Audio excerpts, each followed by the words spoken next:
The second book of Moses, called Exodus. Chapter 1.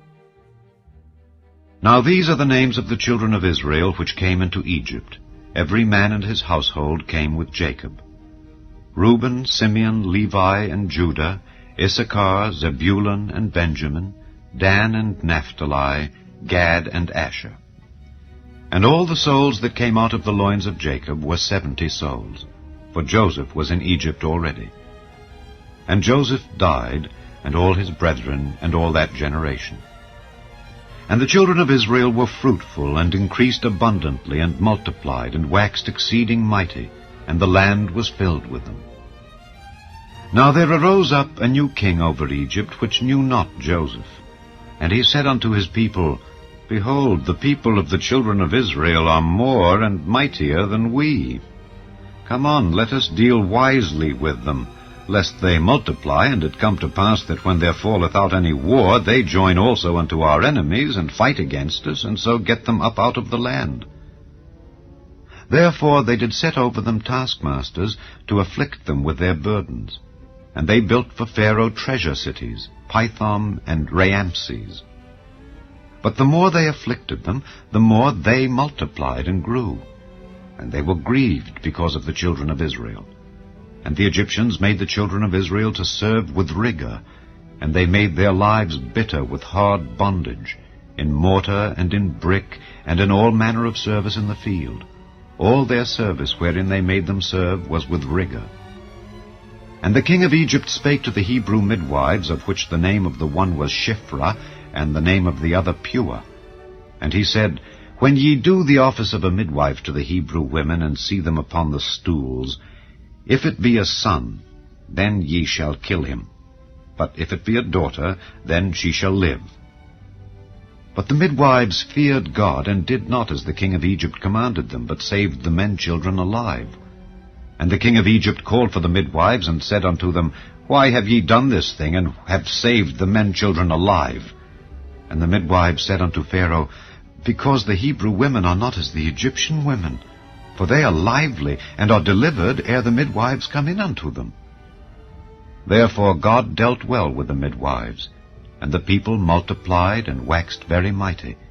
And it came to pass, because the midwives feared God, that he made them houses. And Pharaoh charged all his people, saying, Every son that is born ye shall cast into the river, and every daughter ye shall save alive. Chapter 2. And there went a man of the house of Levi, and took to wife a daughter of Levi. And the woman conceived, and bare a son. And when she saw him that he was a goodly child, she hid him 3 months. And when she could not longer hide him, she took for him an ark of bulrushes, and daubed it with slime and with pitch, and put the child therein. And she laid it in the flags by the river's brink. And his sister stood afar off, to wit what would be done to him. And the daughter of Pharaoh came down to wash herself at the river, and her maidens walked along by the river's side. And when she saw the ark among the flags, she sent her maid to fetch it. And when she had opened it, she saw the child. And behold, the babe wept. And she had compassion on him, and said, This is one of the Hebrews' children. Then said his sister to Pharaoh's daughter, Shall I go and call to thee a nurse of the Hebrew women, that she may nurse the child for thee? And Pharaoh's daughter said to her, Go. And the maid went and called the child's mother. And Pharaoh's daughter said unto her, Take this child away, and nurse it for me, and I will give thee thy wages.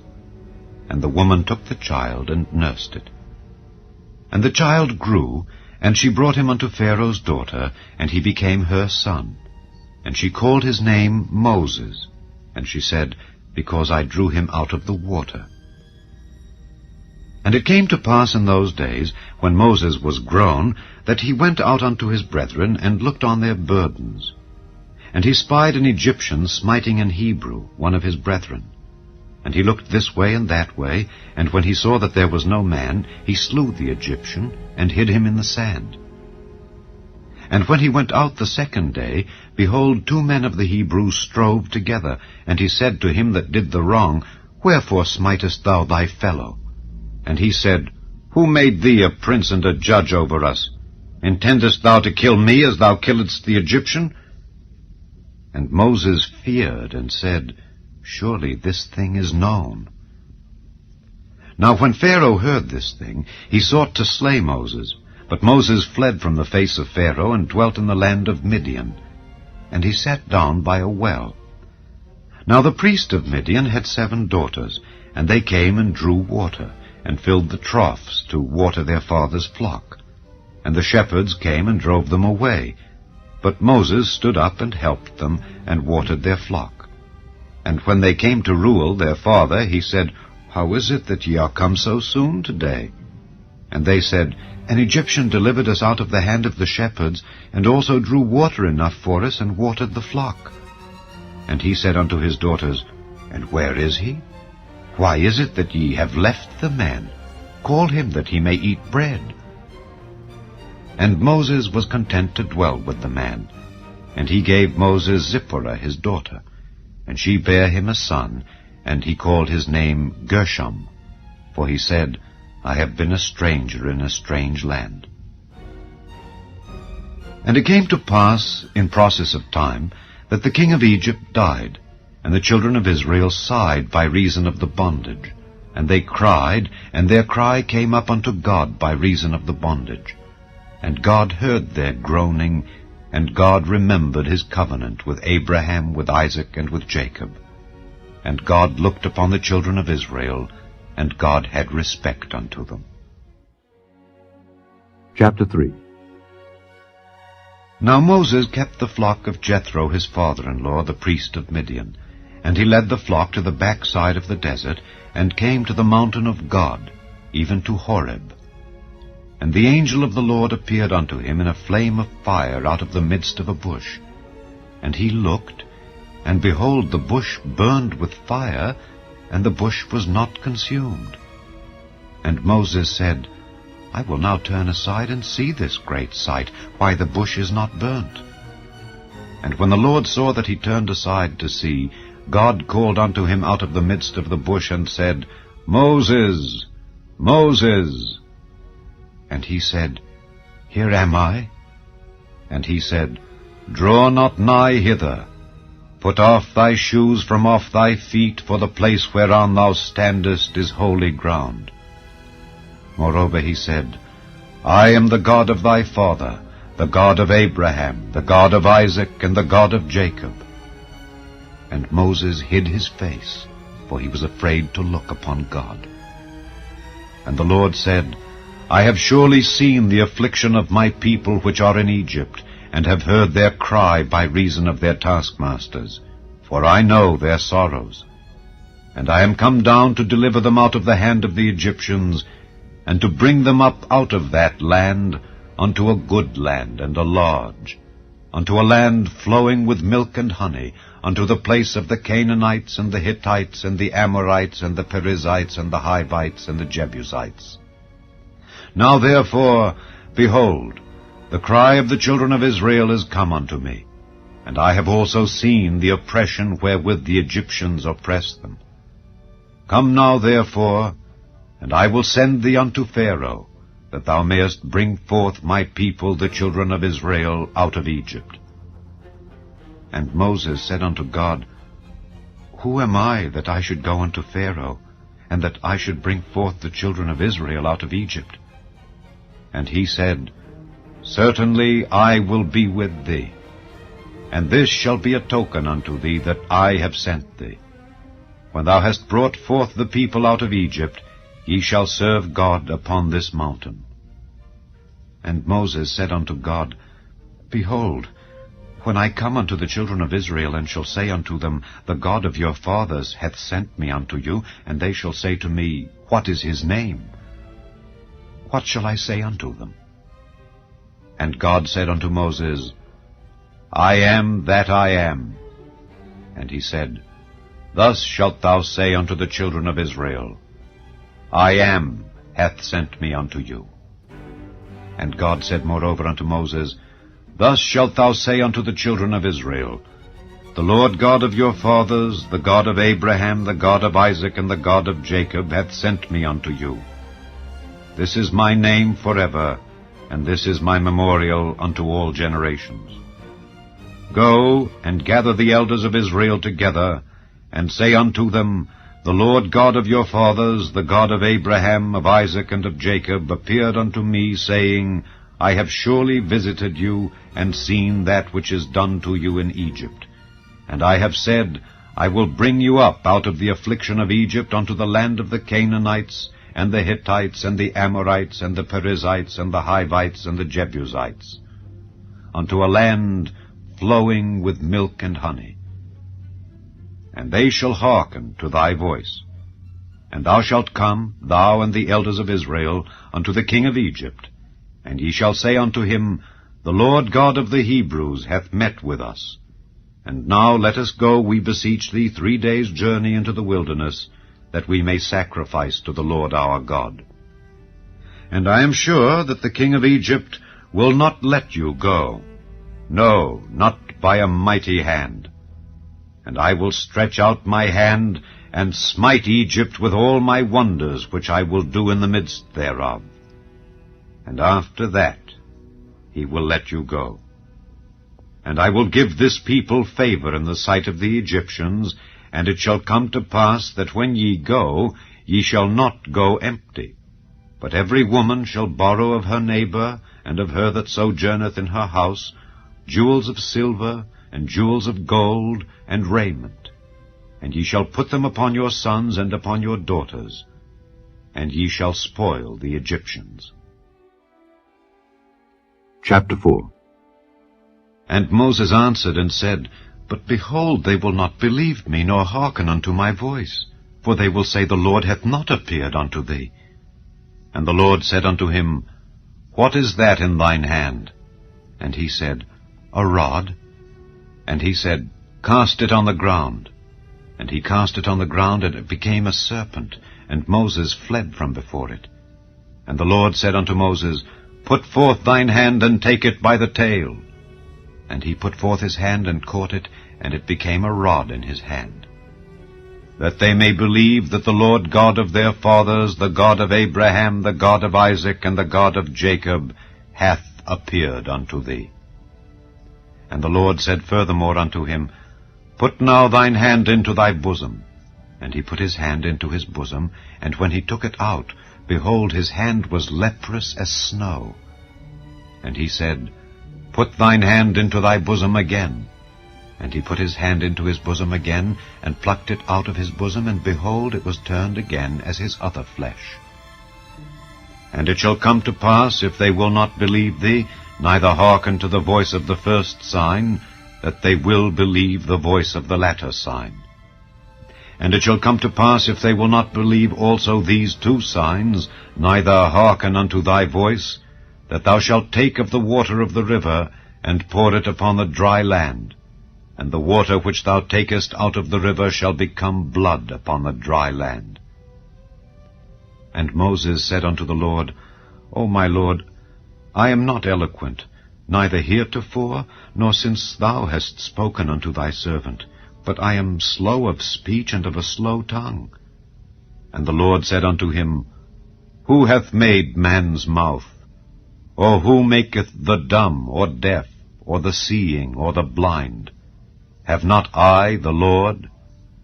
Now therefore go, and I will be with thy mouth, and teach thee what thou shalt say. And he said, O my Lord, send, I pray thee, by the hand of him whom thou wilt send. And the anger of the Lord was kindled against Moses, and he said, Is not Aaron the Levite thy brother? I know that he can speak well, and also, behold, he cometh forth to meet thee. And when he seeth thee, he will be glad in his heart. And thou shalt speak unto him, and put words in his mouth, and I will be with thy mouth, and with his mouth, and will teach you what ye shall do. And he shall be thy spokesman unto the people, and he shall be, even he shall be to thee instead of a mouth, and thou shalt be to him instead of God. And thou shalt take this rod in thine hand, wherewith thou shalt do signs. And Moses went and returned to Jethro his father-in-law, and said unto him, Let me go, I pray thee, and return unto my brethren which are in Egypt, and see whether they be yet alive. And Jethro said to Moses, Go in peace. And the Lord said unto Moses in Midian, Go, return into Egypt, for all the men are dead which sought thy life. And Moses took his wife and his sons, and set them upon an ass, and he returned to the land of Egypt. And Moses took the rod of God in his hand. And the Lord said unto Moses, When thou goest to return into Egypt, see that thou do all those wonders before Pharaoh which I have put in thine hand. But I will harden his heart, that he shall not let the people go. And thou shalt say unto Pharaoh, Thus saith the Lord, Israel is my son, even my firstborn. And I say unto thee, Let my son go, that he may serve me. And if thou refuse to let him go, behold, I will slay thy son, even thy firstborn. And it came to pass by the way in the inn, that the Lord met him, and sought to kill him. Then Zipporah took a sharp stone, and cut off the foreskin of her son, and cast it at his feet, and said, Surely a bloody husband art thou to me. So he let him go. Then she said, A bloody husband thou art because of the circumcision. And the Lord said to Aaron, Go into the wilderness to meet Moses. And he went and met him in the mount of God, and kissed him. And Moses told Aaron all the words of the Lord who had sent him, and all the signs which he had commanded him. And Moses and Aaron went and gathered together all the elders of the children of Israel. And Aaron spake all the words which the Lord had spoken unto Moses, and did the signs in the sight of the people. And the people believed. And when they heard that the Lord had visited the children of Israel, and that he had looked upon their affliction, then they bowed their heads and worshipped. Chapter 18. When Jethro, the priest of Midian, Moses' father-in-law, heard of all that God had done for Moses and for Israel his people, and that the Lord had brought Israel out of Egypt, then Jethro, Moses' father-in-law, took Zipporah, Moses' wife, after he had sent her back, and her 2 sons, of which the name of the one was Gershom, for he said, I have been an alien in a strange land, and the name of the other was Eliezer. For the God of my father, said he, was mine help, and delivered me from the sword of Pharaoh. And Jethro, Moses' father-in-law, came with his sons and his wife unto Moses into the wilderness, where he encamped at the mount of God. And he said unto Moses, I, thy father-in-law Jethro, am come unto thee, and thy wife and her 2 sons with her. And Moses went out to meet his father-in-law, and did obeisance, and kissed him. And they asked each other of their welfare, and they came into the tent. And Moses told his father-in-law all that the Lord had done unto Pharaoh and to the Egyptians for Israel's sake, and all the travail that had come upon them by the way, and how the Lord delivered them. And Jethro rejoiced for all the goodness which the Lord had done to Israel, whom he had delivered out of the hand of the Egyptians. And Jethro said, Blessed be the Lord, who hath delivered you out of the hand of the Egyptians, and out of the hand of Pharaoh, who hath delivered the people from under the hand of the Egyptians. Now I know that the Lord is greater than all gods, for in the thing wherein they dealt proudly, he was above them. And Jethro, Moses' father-in-law, took a burnt offering and sacrifices for God. And Aaron came, and all the elders of Israel, to eat bread with Moses' father-in-law before God. And it came to pass on the morrow that Moses sat to judge the people. And the people stood by Moses from the morning unto the evening. And when Moses' father-in-law saw all that he did to the people, he said, What is this thing that thou doest to the people? Why sittest thou thyself alone, and all the people stand by thee from morning unto even? And Moses said unto his father-in-law, Because the people come unto me to inquire of God. When they have a matter, they come unto me, and I judge between one and another, and I do make them know the statutes of God and his laws. And Moses' father-in-law said unto him, The thing that thou doest is not good. Thou wilt surely wear away, both thou and this people that is with thee, for this thing is too heavy for thee. Thou art not able to perform it thyself alone. Hearken now unto my voice. I will give thee counsel, and God shall be with thee. Be thou for the people to Godward, that thou mayest bring the causes unto God. And thou shalt teach them ordinances and laws, and shalt show them the way wherein they must walk, and the work that they must do. Moreover, thou shalt provide out of all the people able men, such as fear God, men of truth, hating covetousness, and place such over them to be rulers of thousands, and rulers of hundreds, rulers of 50s, and rulers of 10s. And let them judge the people at all seasons. And it shall be that every great matter they shall bring unto thee, but every small matter they shall judge. So shall it be easier for thyself, and they shall bear the burden with thee. If thou shalt do this thing, and God command thee so, then thou shalt be able to endure, and all this people shall also go to their place in peace. So Moses hearkened to the voice of his father-in-law, and did all that he had said. And Moses chose able men out of all Israel, and made them heads over the people, rulers of thousands, rulers of hundreds, rulers of 50s, and rulers of 10s. And they judged the people at all seasons. The hard causes they brought unto Moses, but every small matter they judged themselves. And Moses let his father-in-law depart, and he went his way into his own land. Chapter 5. And afterward Moses and Aaron went in and told Pharaoh, Thus saith the Lord God of Israel, Let my people go, that they may hold a feast unto me in the wilderness. And Pharaoh said, Who is the Lord, that I should obey his voice to let Israel go? I know not the Lord, neither will I let Israel go. And they said, The God of the Hebrews hath met with us. Let us go, we pray thee, 3 days' journey into the desert, and sacrifice unto the Lord our God, lest he fall upon us with pestilence or with the sword.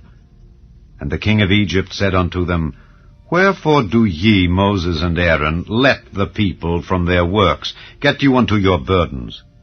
And Pharaoh said, Behold, the people of the land now are many, and ye make them rest from their burdens. And Pharaoh commanded the same day the taskmasters of the people and their officers, saying, Ye shall no more give the people straw to make brick as heretofore. Let them go and gather straw for themselves.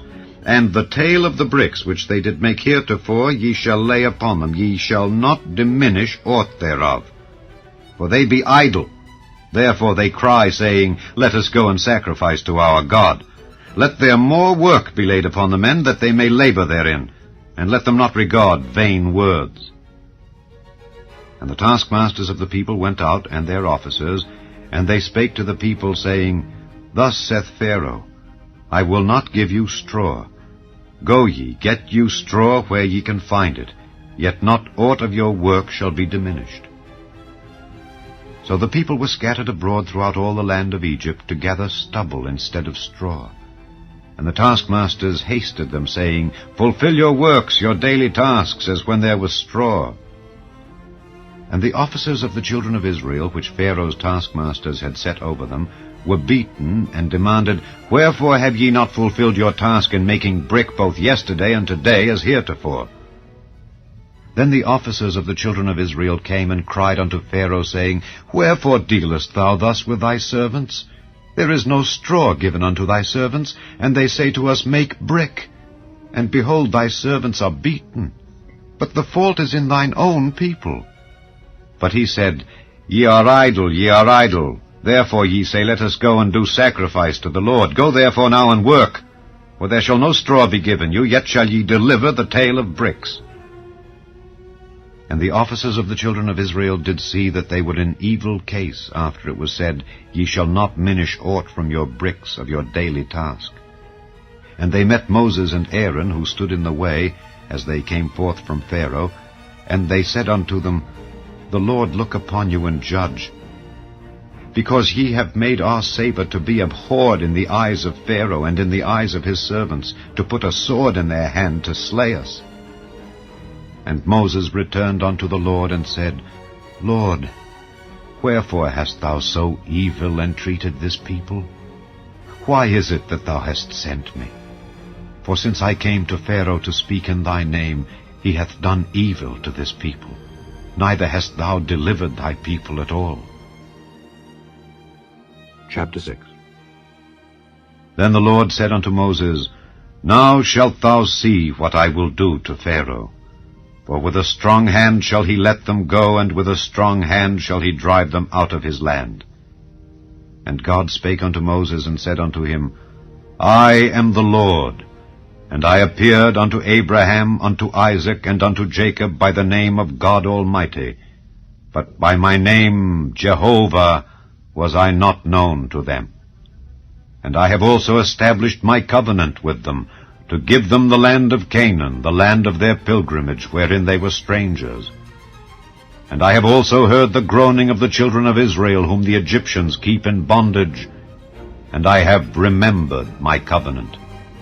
Wherefore say unto the children of Israel, I am the Lord, and I will bring you out from under the burdens of the Egyptians, and I will rid you out of their bondage, and I will redeem you with a stretched out arm, and with great judgments.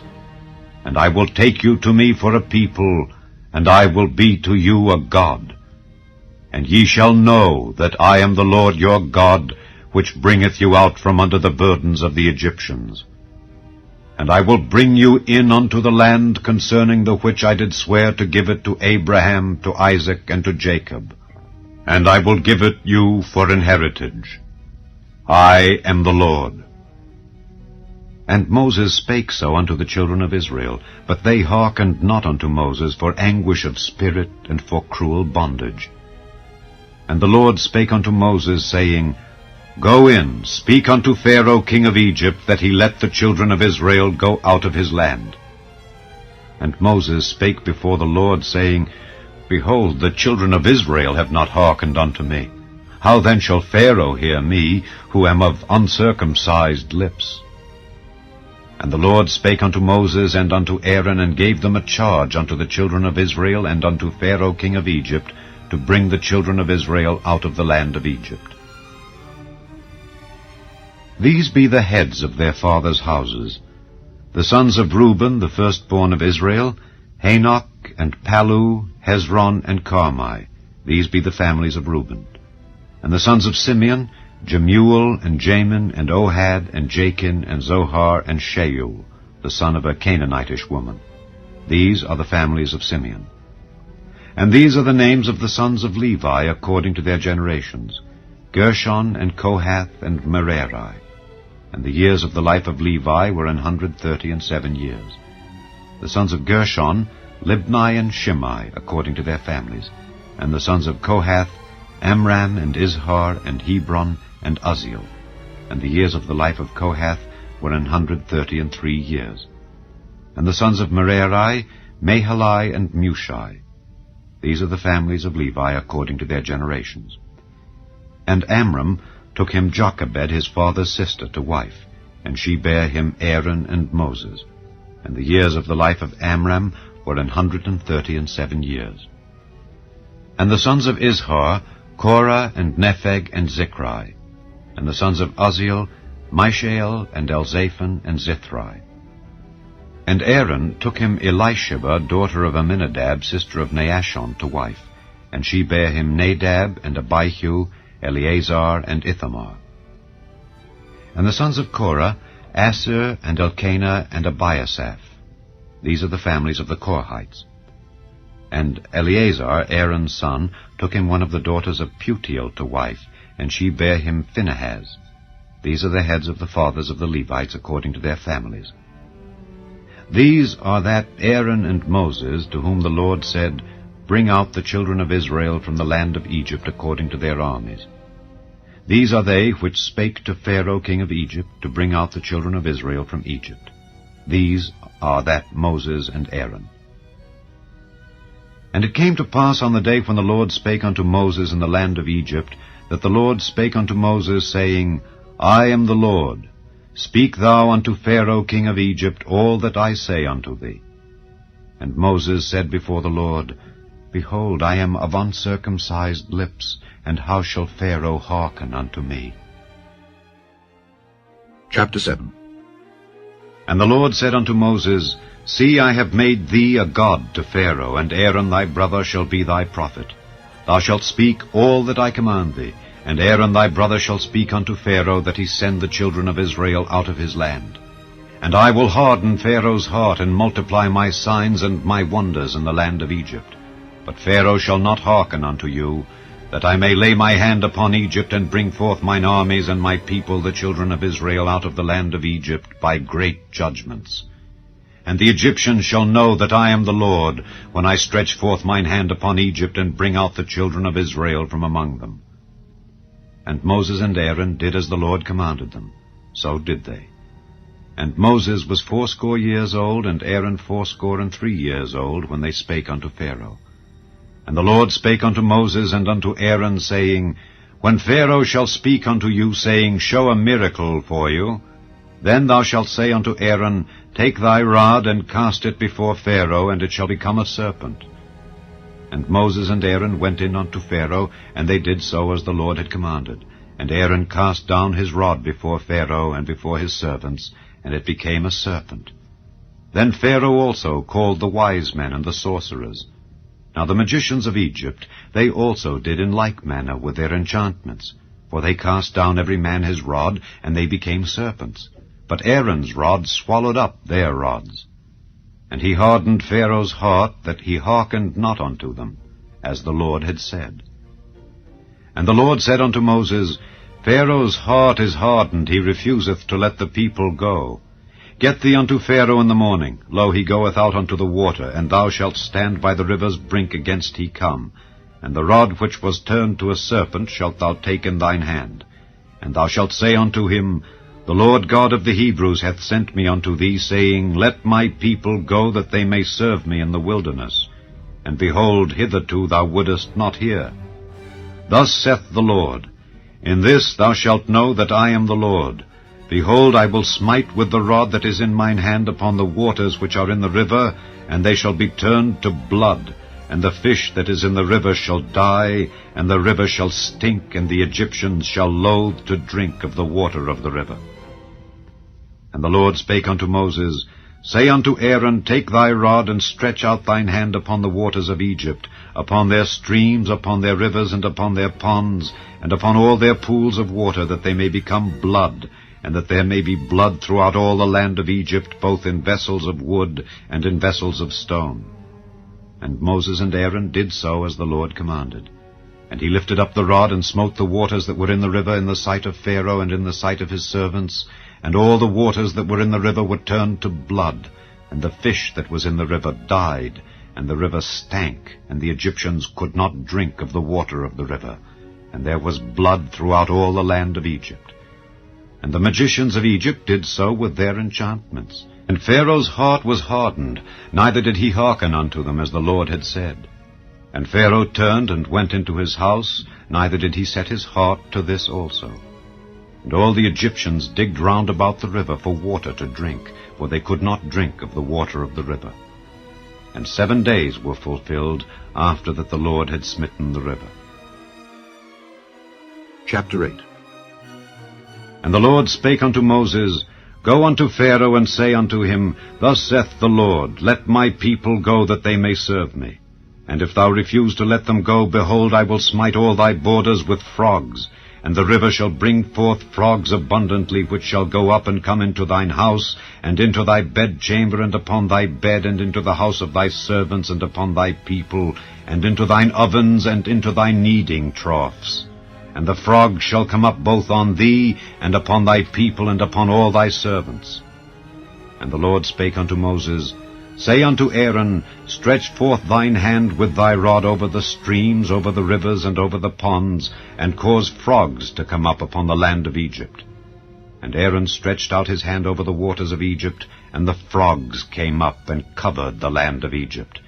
And the magicians did so with their enchantments, and brought up frogs upon the land of Egypt. Then Pharaoh called for Moses and Aaron, and said, Entreat the Lord that he may take away the frogs from me and from my people, and I will let the people go, that they may do sacrifice unto the Lord.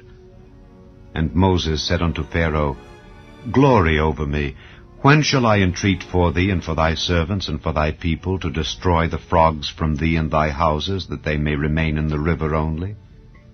And he said, Tomorrow. And he said, Be it according to thy word, that thou mayest know that there is none like unto the Lord our God. And the frogs shall depart from thee and from thy houses and from thy servants and from thy people. They shall remain in the river only. And Moses and Aaron went out from Pharaoh, and Moses cried unto the Lord because of the frogs which he had brought against Pharaoh. And the Lord did according to the word of Moses, and the frogs died out of the houses, out of the villages, and out of the fields. And they gathered them together upon heaps, and the land stank. But when Pharaoh saw that there was respite, he hardened his heart, and hearkened not unto them, as the Lord had said. And the Lord said unto Moses, Say unto Aaron, Stretch out thy rod, and smite the dust of the land, that it may become lice throughout all the land of Egypt. And they did so. For Aaron stretched out his hand with his rod, and smote the dust of the earth, and it became lice in man and in beast. All the dust of the land became lice throughout all the land of Egypt. And the magicians did so with their enchantments to bring forth lice, but they could not. So there were lice upon man and upon beast. Then the magicians said unto Pharaoh, This is the finger of God. And Pharaoh's heart was hardened, and he hearkened not unto them, as the Lord had said. And the Lord said unto Moses, Rise up early in the morning, and stand before Pharaoh. Lo, he cometh forth to the water. And say unto him, Thus saith the Lord, Let my people go, that they may serve me. Else, if thou wilt not let my people go, behold, I will send swarms of flies upon thee, and upon thy servants, and upon thy people, and into thy houses. And the houses of the Egyptians shall be full of swarms of flies, and also the ground whereon they are. And I will sever in that day the land of Goshen, in which my people dwell, that no swarms of flies shall be there, to the end thou mayest know that I am the Lord in the midst of the earth. And I will put a division between my people and thy people. Tomorrow shall this sign be. And the Lord did so. And there came a grievous swarm of flies into the house of Pharaoh, and into his servants' houses, and into all the land of Egypt. The land was corrupted by reason of the swarm of flies. And Pharaoh called for Moses and for Aaron, and said, Go ye, sacrifice to your God in the land. And Moses said, It is not meet so to do, for we shall sacrifice the abomination of the Egyptians to the Lord our God. Lo, shall we sacrifice the abomination of the Egyptians before their eyes? And will they not stone us? We will go 3 days' journey into the wilderness, and sacrifice to the Lord our God, as he shall command us. And Pharaoh said, I will let you go, that ye may sacrifice to the Lord your God in the wilderness. Only ye shall not go very far away. Entreat for me. And Moses said, Behold, I go out from thee, and I will entreat the Lord that the swarms of flies may depart from Pharaoh, from his servants, and from his people tomorrow. But let not Pharaoh deal deceitfully any more in not letting the people go to sacrifice to the Lord. And Moses went out from Pharaoh, and entreated the Lord. And the Lord did according to the word of Moses, and he removed the swarms of flies from Pharaoh, from his servants, and from his people. There remained not one. And Pharaoh hardened his heart at this time also, neither would he let the people go. Chapter 9. Then the Lord said unto Moses, Go in unto Pharaoh, and tell him, Thus saith the Lord God of the Hebrews, Let my people go, that they may serve me. For if thou refuse to let them go, and wilt hold them still, behold, the hand of the Lord is upon thy cattle which is in the field, upon the horses, upon the asses, upon the camels, upon the oxen, and upon the sheep. There shall be a very grievous murrain. And the Lord shall sever between the cattle of Israel and the cattle of Egypt, and there shall nothing die of all that is the children's of Israel. And the Lord appointed a set time, saying, Tomorrow the Lord shall do this thing in the land. And the Lord did that thing on the morrow, and all the cattle of Egypt died. But of the cattle of the children of Israel died not one. And Pharaoh sent, and behold, there was not one of the cattle of the Israelites dead. And the heart of Pharaoh was hardened, and he did not let the people go. And the Lord said unto Moses and unto Aaron, Take to you handfuls of ashes of the furnace, and let Moses sprinkle it toward the heaven in the sight of Pharaoh, and it shall become small dust in all the land of Egypt, and shall be a boil breaking forth with blains upon man and upon beast throughout all the land of Egypt.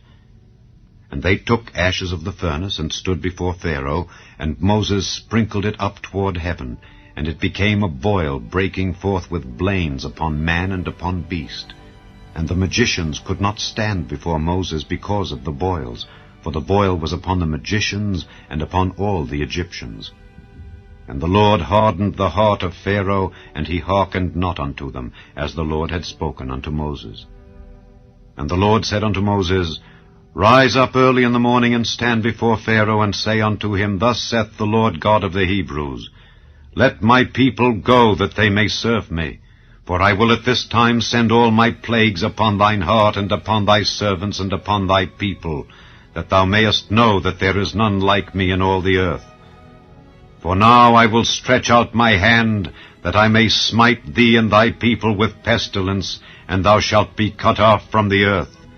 And in very deed, for this cause have I raised thee up, for to show in thee my power, and that my name may be declared throughout all the earth.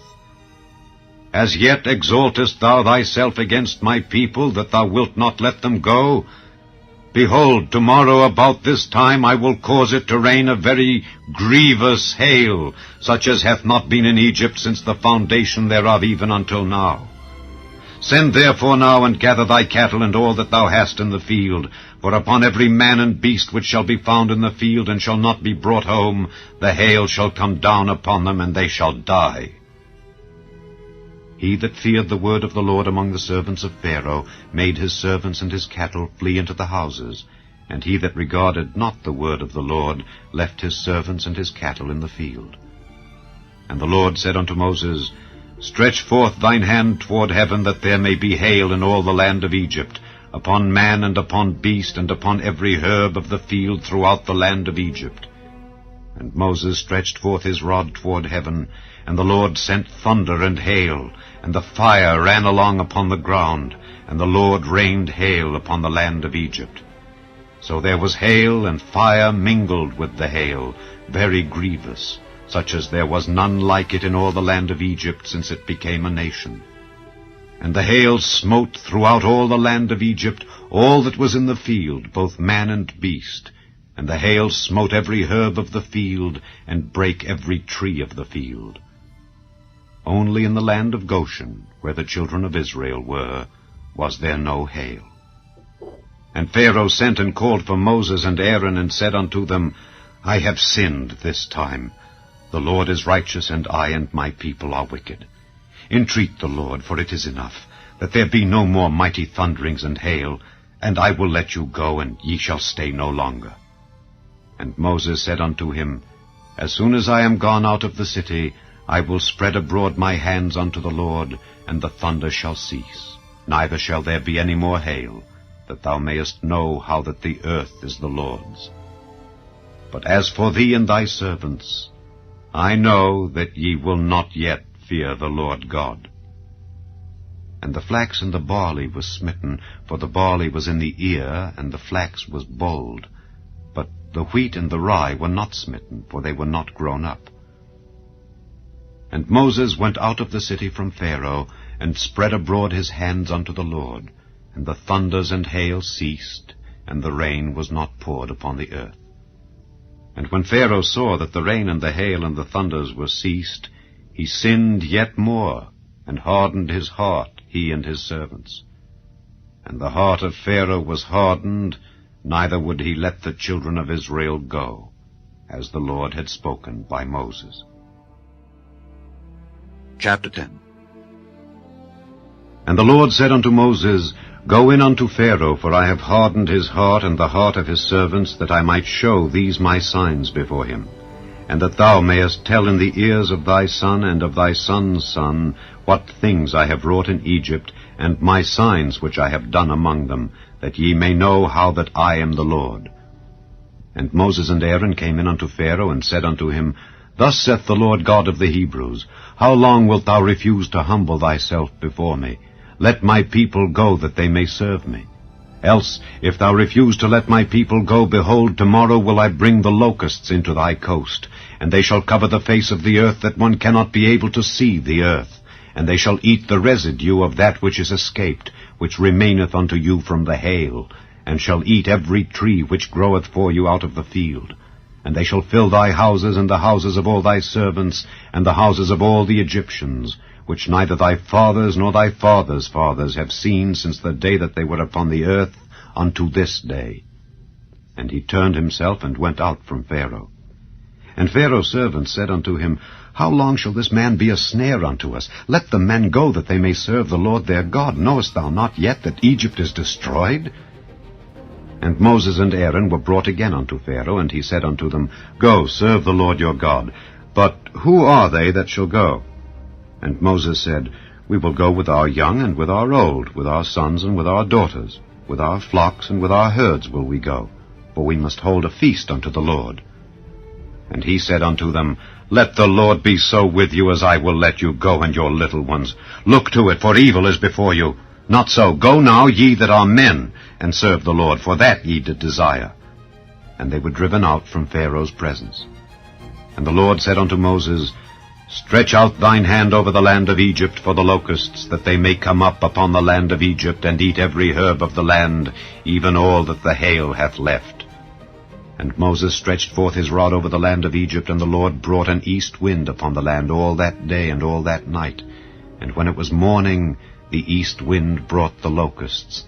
And the locusts went up over all the land of Egypt, and rested in all the coasts of Egypt.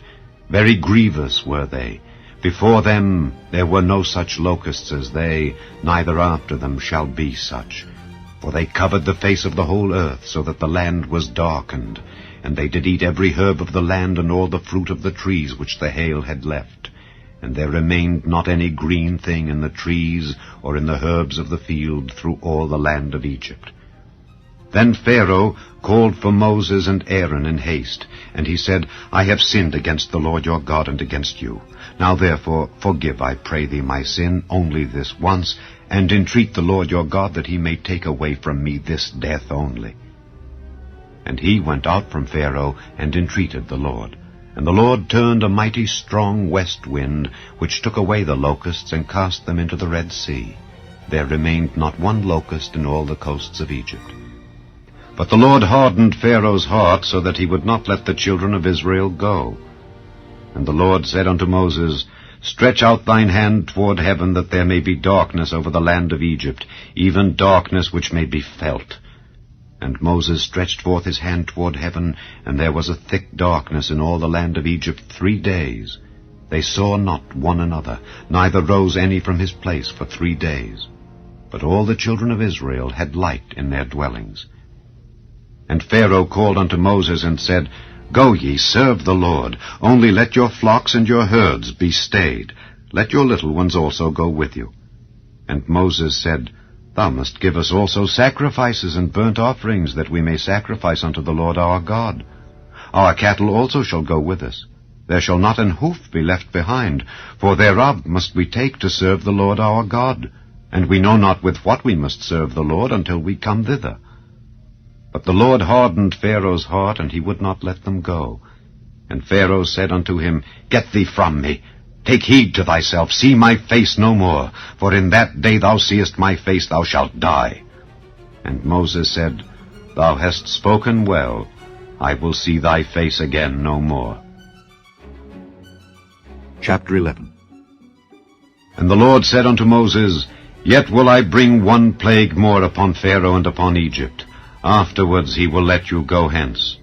When he shall let you go, he shall surely thrust you out hence altogether.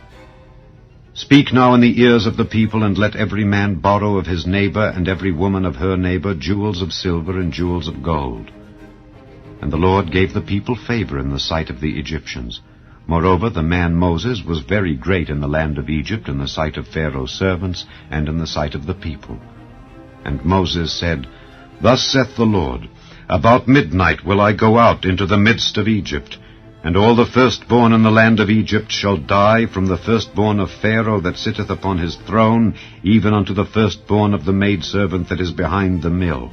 and all the firstborn of beasts.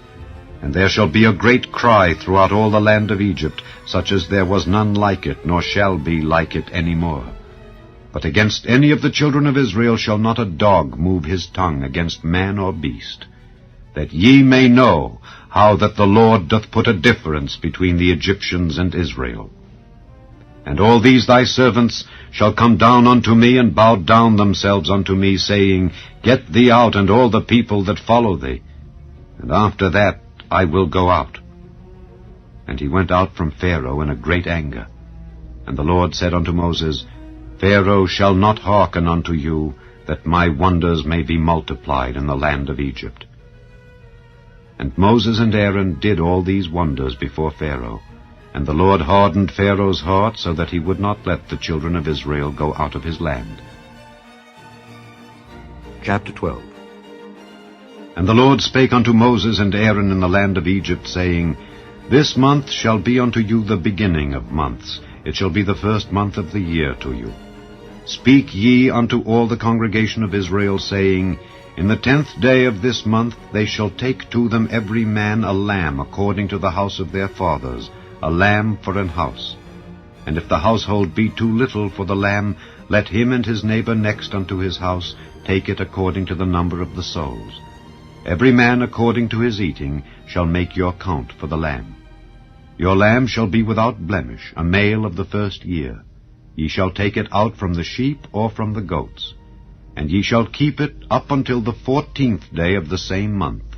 And the whole assembly of the congregation of Israel shall kill it in the evening.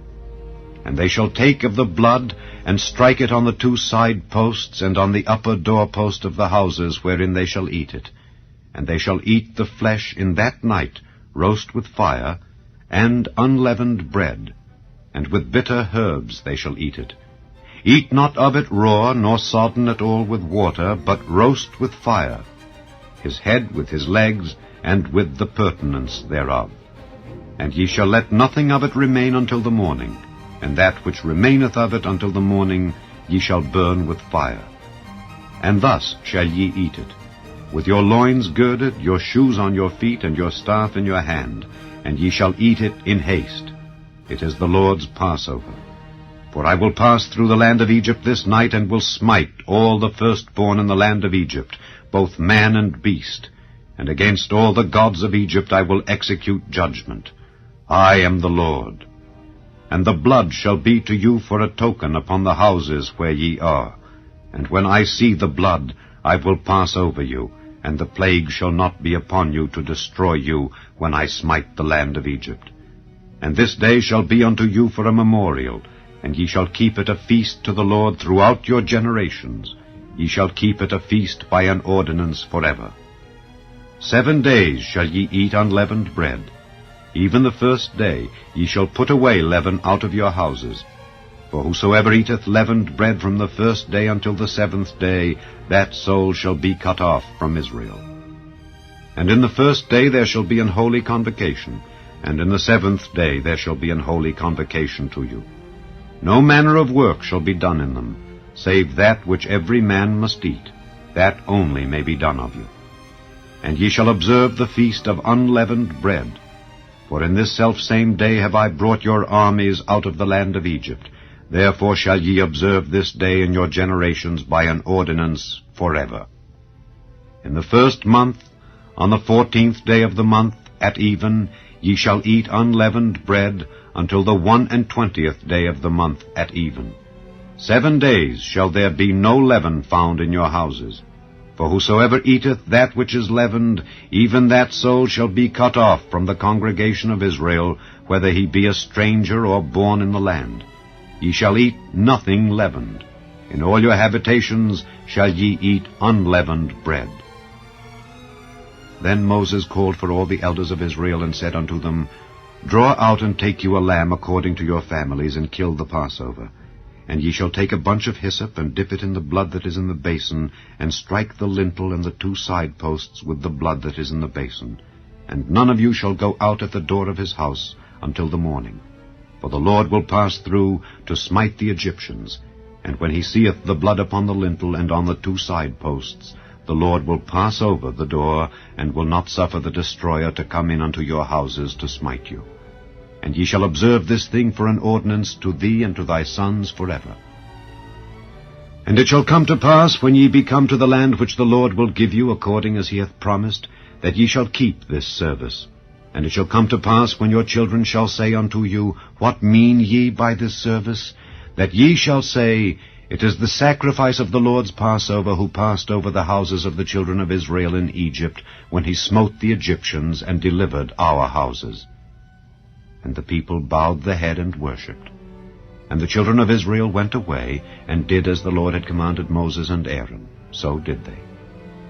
And it came to pass, that at midnight the Lord smote all the firstborn in the land of Egypt, from the firstborn of Pharaoh that sat on his throne unto the firstborn of the captive that was in the dungeon, and all the firstborn of cattle. And Pharaoh rose up in the night, he and all his servants and all the Egyptians, and there was a great cry in Egypt, for there was not a house where there was not one dead. And he called for Moses and Aaron by night, and said, Rise up and get you forth from among my people, both ye and the children of Israel, and go, serve the Lord as ye have said. Also take your flocks and your herds as ye have said, and be gone, and bless me also. And the Egyptians were urgent upon the people that they might send them out of the land in haste, for they said, We be all dead men. And the people took their dough before it was leavened, their kneading troughs being bound up in their clothes upon their shoulders. And the children of Israel did according to the word of Moses. And they borrowed of the Egyptians jewels of silver and jewels of gold and raiment. And the Lord gave the people favor in the sight of the Egyptians, so that they lent unto them such things as they required. And they spoiled the Egyptians. And the children of Israel journeyed from Ramesses to Succoth, about 600,000 on foot that were men, beside children. And a mixed multitude went up also with them, and flocks and herds, even very much cattle. And they baked unleavened cakes of the dough which they brought forth out of Egypt, for it was not leavened, because they were thrust out of Egypt, and could not tarry, neither had they prepared for themselves any victual. Now the sojourning of the children of Israel who dwelt in Egypt was 430 years. And it came to pass at the end of the 430 years, even the selfsame day it came to pass, that all the hosts of the Lord went out from the land of Egypt. It is a night to be much observed unto the Lord, for bringing them out from the land of Egypt. This is that night of the Lord to be observed of all the children of Israel in their generations. And the Lord said unto Moses and Aaron, This is the ordinance of the Passover. There shall no stranger eat thereof. But every man's servant that is bought for money, when thou hast circumcised him, then shall he eat thereof. A foreigner and an hired servant shall not eat thereof. In one house shall it be eaten. Thou shalt not carry forth aught of the flesh abroad out of the house, neither shall ye break a bone thereof. All the congregation of Israel shall keep it. And when a stranger shall sojourn with thee, and will keep the Passover to the Lord, let all his males be circumcised, and then let him come near and keep it. And he shall be as one that is born in the land. For no uncircumcised person shall eat thereof.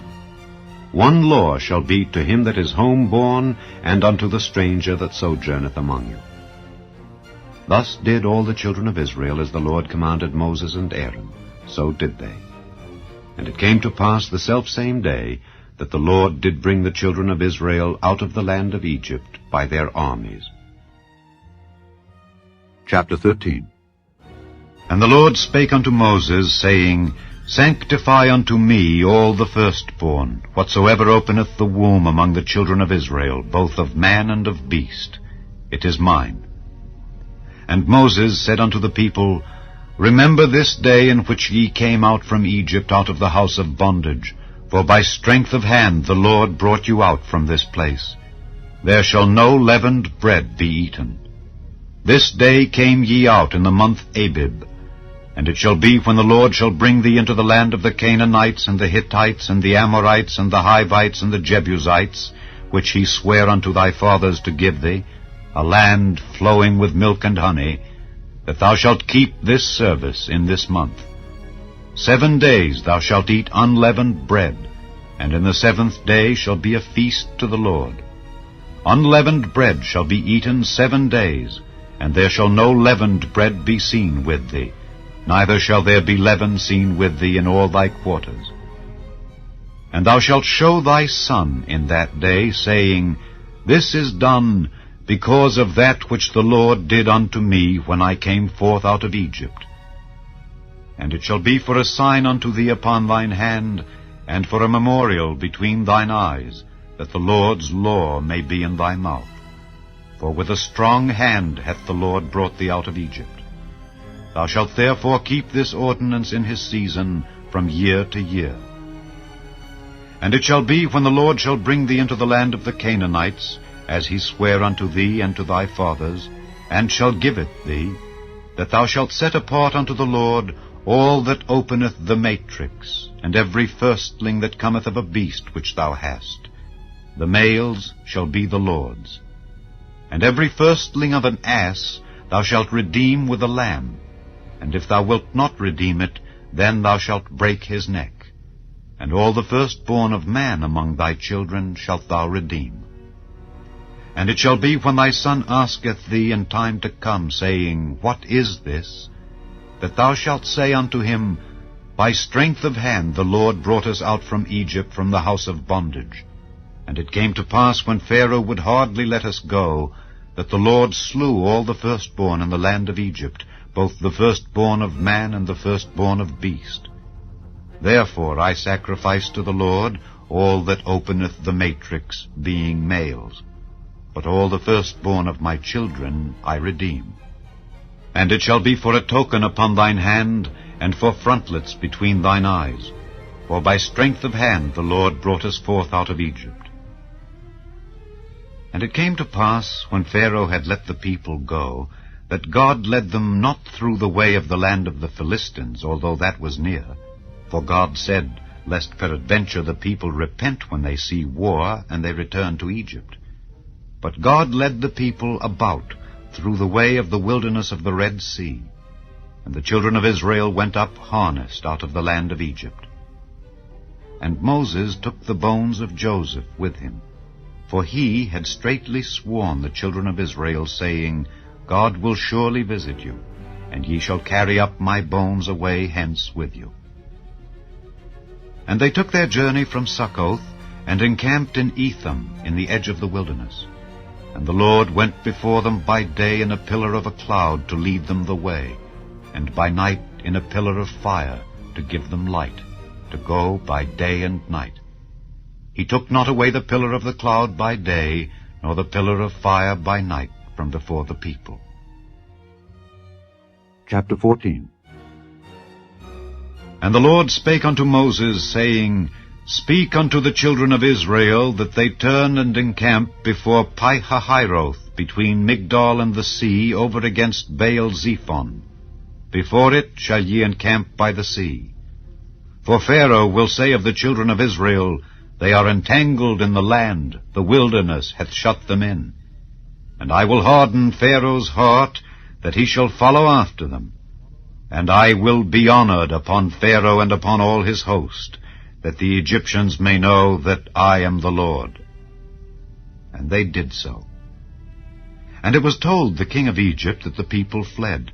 And the heart of Pharaoh and of his servants was turned against the people, and they said, Why have we done this, that we have let Israel go from serving us? And he made ready his chariot, and took his people with him. And he took 600 chosen chariots, and all the chariots of Egypt, and captains over every one of them. And the Lord hardened the heart of Pharaoh king of Egypt, and he pursued after the children of Israel. And the children of Israel went out with an high hand. But the Egyptians pursued after them, all the horses and chariots of Pharaoh, and his horsemen and his army, and overtook them encamping by the sea, beside Pi-hahiroth, before Baal-zephon.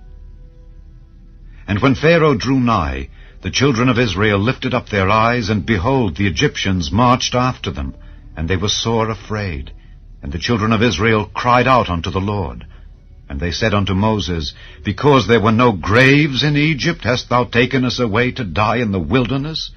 Wherefore hast thou dealt thus with us to carry us forth out of Egypt? Is not this the word that we did tell thee in Egypt, saying, Let us alone, that we may serve the Egyptians? for it had been better for us to serve the Egyptians than that we should die in the wilderness. And Moses said unto the people, Fear ye not, stand still, and see the salvation of the Lord, which he will show to you today. For the Egyptians whom ye have seen today, ye shall see them again no more forever. The Lord shall fight for you, and ye shall hold your peace. And the Lord said unto Moses, Wherefore criest thou unto me? Speak unto the children of Israel that they go forward. But lift thou up thy rod, and stretch out thine hand over the sea, and divide it. And the children of Israel shall go on dry ground through the midst of the sea. And I, behold, I will harden the hearts of the Egyptians, and they shall follow them. And I will get me honor upon Pharaoh and upon all his host, upon his chariots and upon his horsemen. And the Egyptians shall know that I am the Lord, when I have gotten me honor upon Pharaoh, upon his chariots, and upon his horsemen. And the angel of God, which went before the camp of Israel, removed, and went behind them. And the pillar of the cloud went from before their face, and stood behind them. And it came between the camp of the Egyptians and the camp of Israel. And it was a cloud and darkness to them, but it gave light by night to these, so that the one came not near the other all the night. And Moses stretched out his hand over the sea, and the Lord caused the sea to go back by a strong east wind all that night, and made the sea dry land, and the waters were divided. And the children of Israel went into the midst of the sea upon the dry ground, and the waters were a wall unto them on their right hand and on their left. And the Egyptians pursued, and went in after them to the midst of the sea, even all Pharaoh's horses, his chariots, and his horsemen. And it came to pass that in the morning watch the Lord looked unto the host of the Egyptians through the pillar of fire and of the cloud, and troubled the host of the Egyptians, and took off their chariot wheels, that they drave them heavily. So that the Egyptians said, Let us flee from the face of Israel, for the Lord fighteth for them against the Egyptians. And the Lord said unto Moses, Stretch out thine hand over the sea, that the waters may come again upon the Egyptians, upon their chariots and upon their horsemen. And Moses stretched forth his hand over the sea, and the sea returned to his strength when the morning appeared, and the Egyptians fled against it, and the Lord overthrew the Egyptians in the midst of the sea. And the waters returned and covered the chariots and the horsemen, and all the host of Pharaoh that came into the sea after them. There remained not so much as one of them. But the children of Israel walked upon dry land in the midst of the sea, and the waters were a wall unto them on their right hand and on their left. Thus the Lord saved Israel that day out of the hand of the Egyptians, and Israel saw the Egyptians dead upon the seashore. And Israel saw that great work which the Lord did upon the Egyptians. And the people feared the Lord, and believed the Lord and his servant Moses. Chapter 15. Then sang Moses and the children of Israel this song unto the Lord, and spake, saying, I will sing unto the Lord, for he hath triumphed gloriously. The horse and his rider hath he thrown into the sea. The Lord is my strength and song, and he is become my salvation. He is my God, and I will prepare him an habitation, my father's God, and I will exalt him. The Lord is a man of war, the Lord is his name. Pharaoh's chariots and his host hath he cast into the sea. His chosen captains also are drowned in the Red Sea. The depths have covered them. They sank into the bottom as a stone. Thy right hand, O Lord, is become glorious in power. Thy right hand, O Lord, hath dashed in pieces the enemy. And in the greatness of thine excellency thou hast overthrown them that rose up against thee. Thou sentest forth thy wrath, which consumed them as stubble. And with the blast of thy nostrils the waters were gathered together, the floods stood upright as an heap, and the depths were congealed in the heart of the sea. The enemy said, I will pursue, I will overtake, I will divide the spoil. My lust shall be satisfied upon them. I will draw my sword, my hand shall destroy them. Thou didst blow with thy wind, the sea covered them.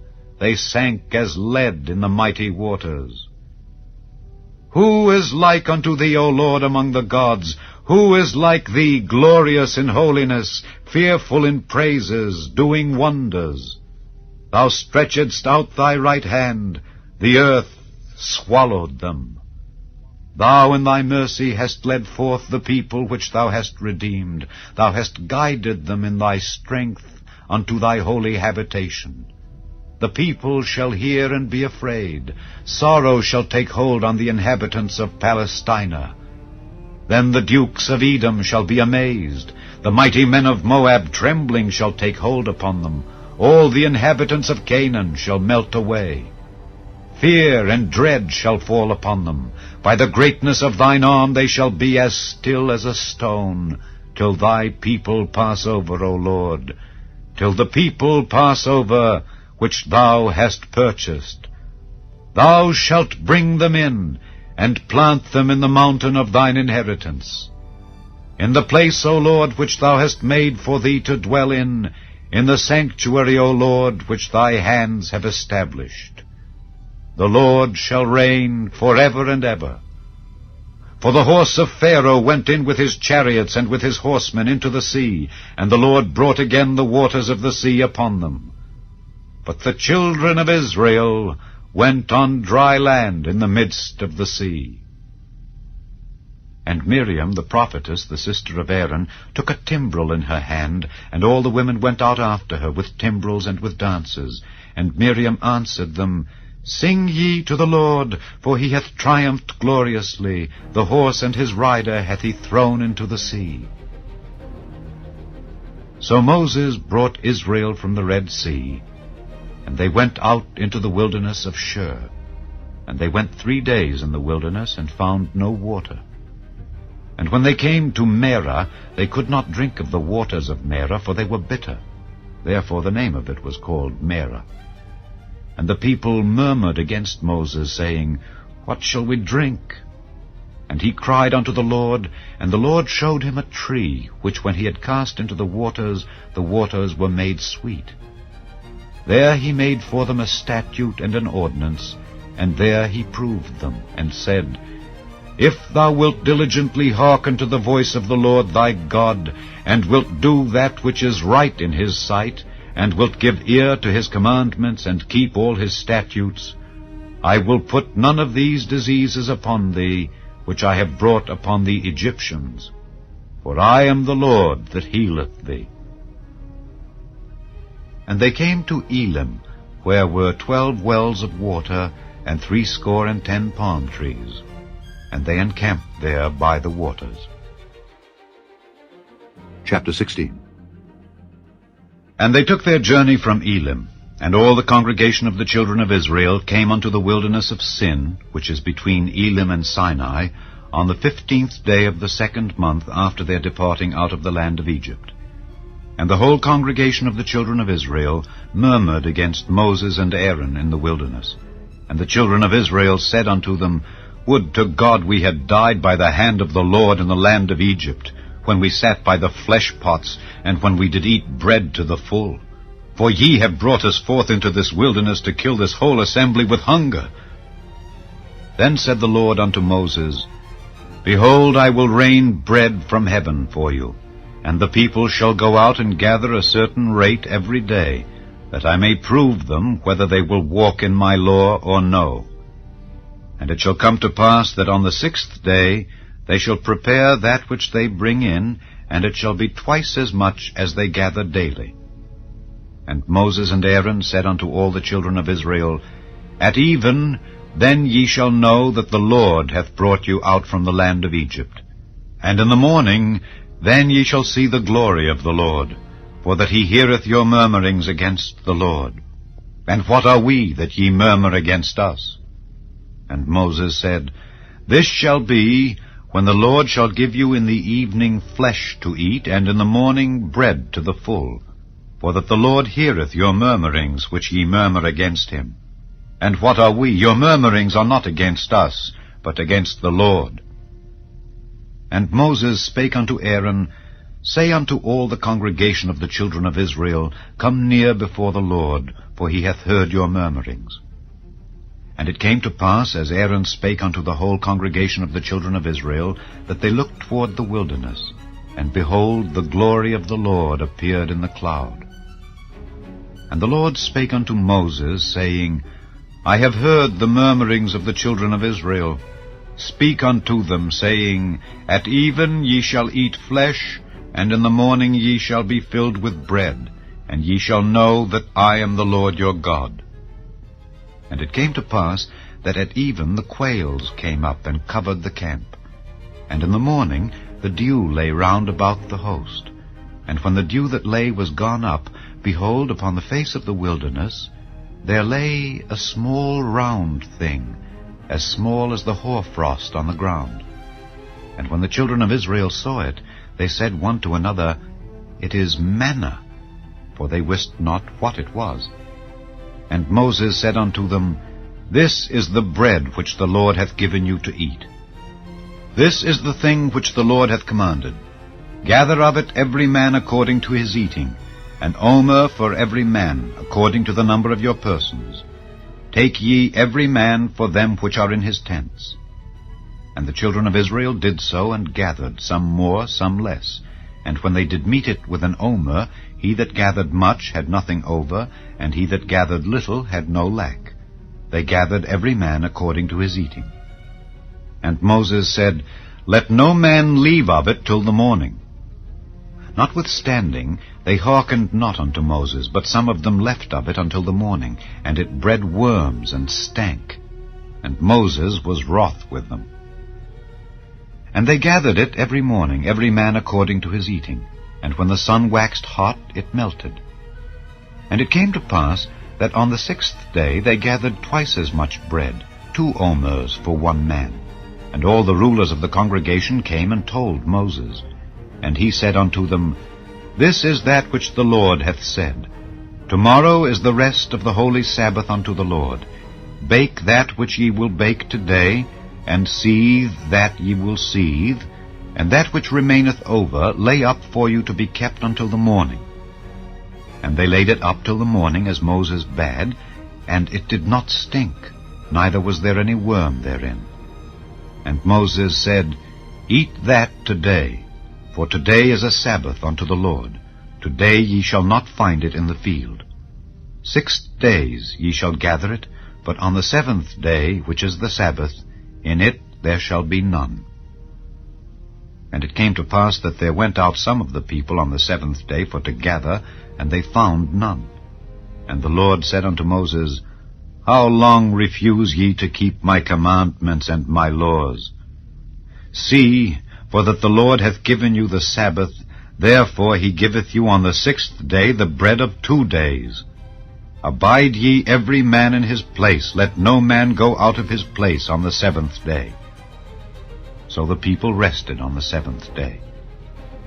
And the house of Israel called the name thereof manna, and it was like coriander seed, white, and the taste of it was like wafers made with honey. And Moses said, This is the thing which the Lord commandeth. Fill an omer of it, to be kept for your generations, that they may see the bread wherewith I have fed you in the wilderness, when I brought you forth from the land of Egypt. And Moses said unto Aaron, Take a pot, and put an omer full of manna therein, and lay it up before the Lord, to be kept for your generations.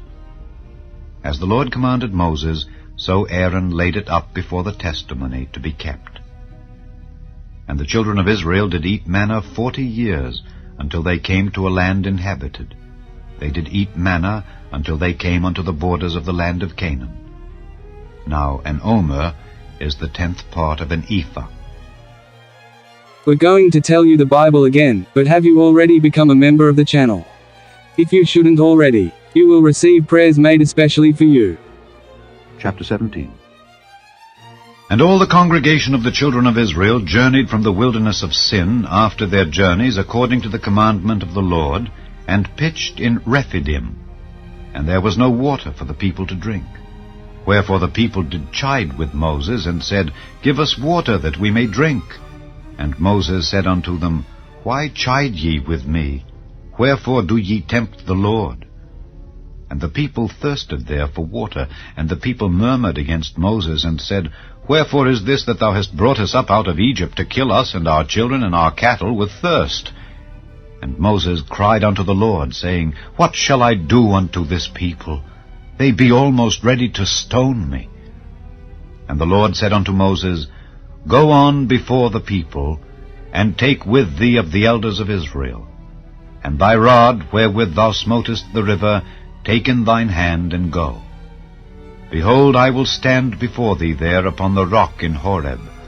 And thou shalt smite the rock, and there shall come water out of it, that the people may drink.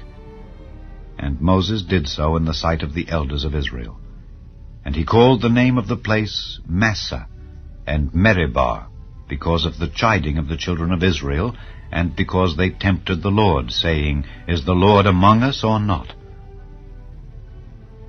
Then came Amalek, and fought with Israel in Rephidim. And Moses said unto Joshua, Choose us out men, and go out, fight with Amalek. Tomorrow I will stand on the top of the hill with the rod of God in mine hand. So Joshua did as Moses had said to him, and fought with Amalek. And Moses, Aaron, and Hur went up to the top of the hill. And it came to pass, when Moses held up his hand, that Israel prevailed. And when he let down his hand, Amalek prevailed. But Moses' hands were heavy. And they took a stone, and put it under him, and he sat thereon. And Aaron and Hur stayed up his hands, the one on the one side, and the other on the other side. And his hands were steady until the going down of the sun. And Joshua discomfited Amalek and his people with the edge of the sword. And the Lord said unto Moses, Write this for a memorial in a book, and rehearse it in the ears of Joshua. For I will utterly put out the remembrance of Amalek from under heaven. And Moses built an altar, and called the name of it Jehovah Nissi. For he said, Because the Lord hath sworn that the Lord will have war with Amalek from generation to generation. Chapter 19. In the 3rd month, when the children of Israel were gone forth out of the land of Egypt, the same day came they into the wilderness of Sinai. For they were departed from Rephidim, and were come to the desert of Sinai, and had pitched in the wilderness. And there Israel camped before the mount.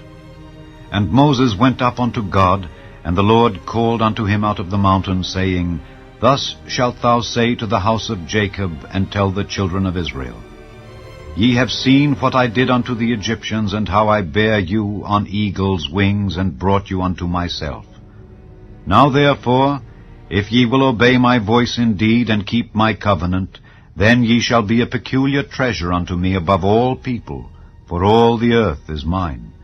And ye shall be unto me a kingdom of priests, and an holy nation.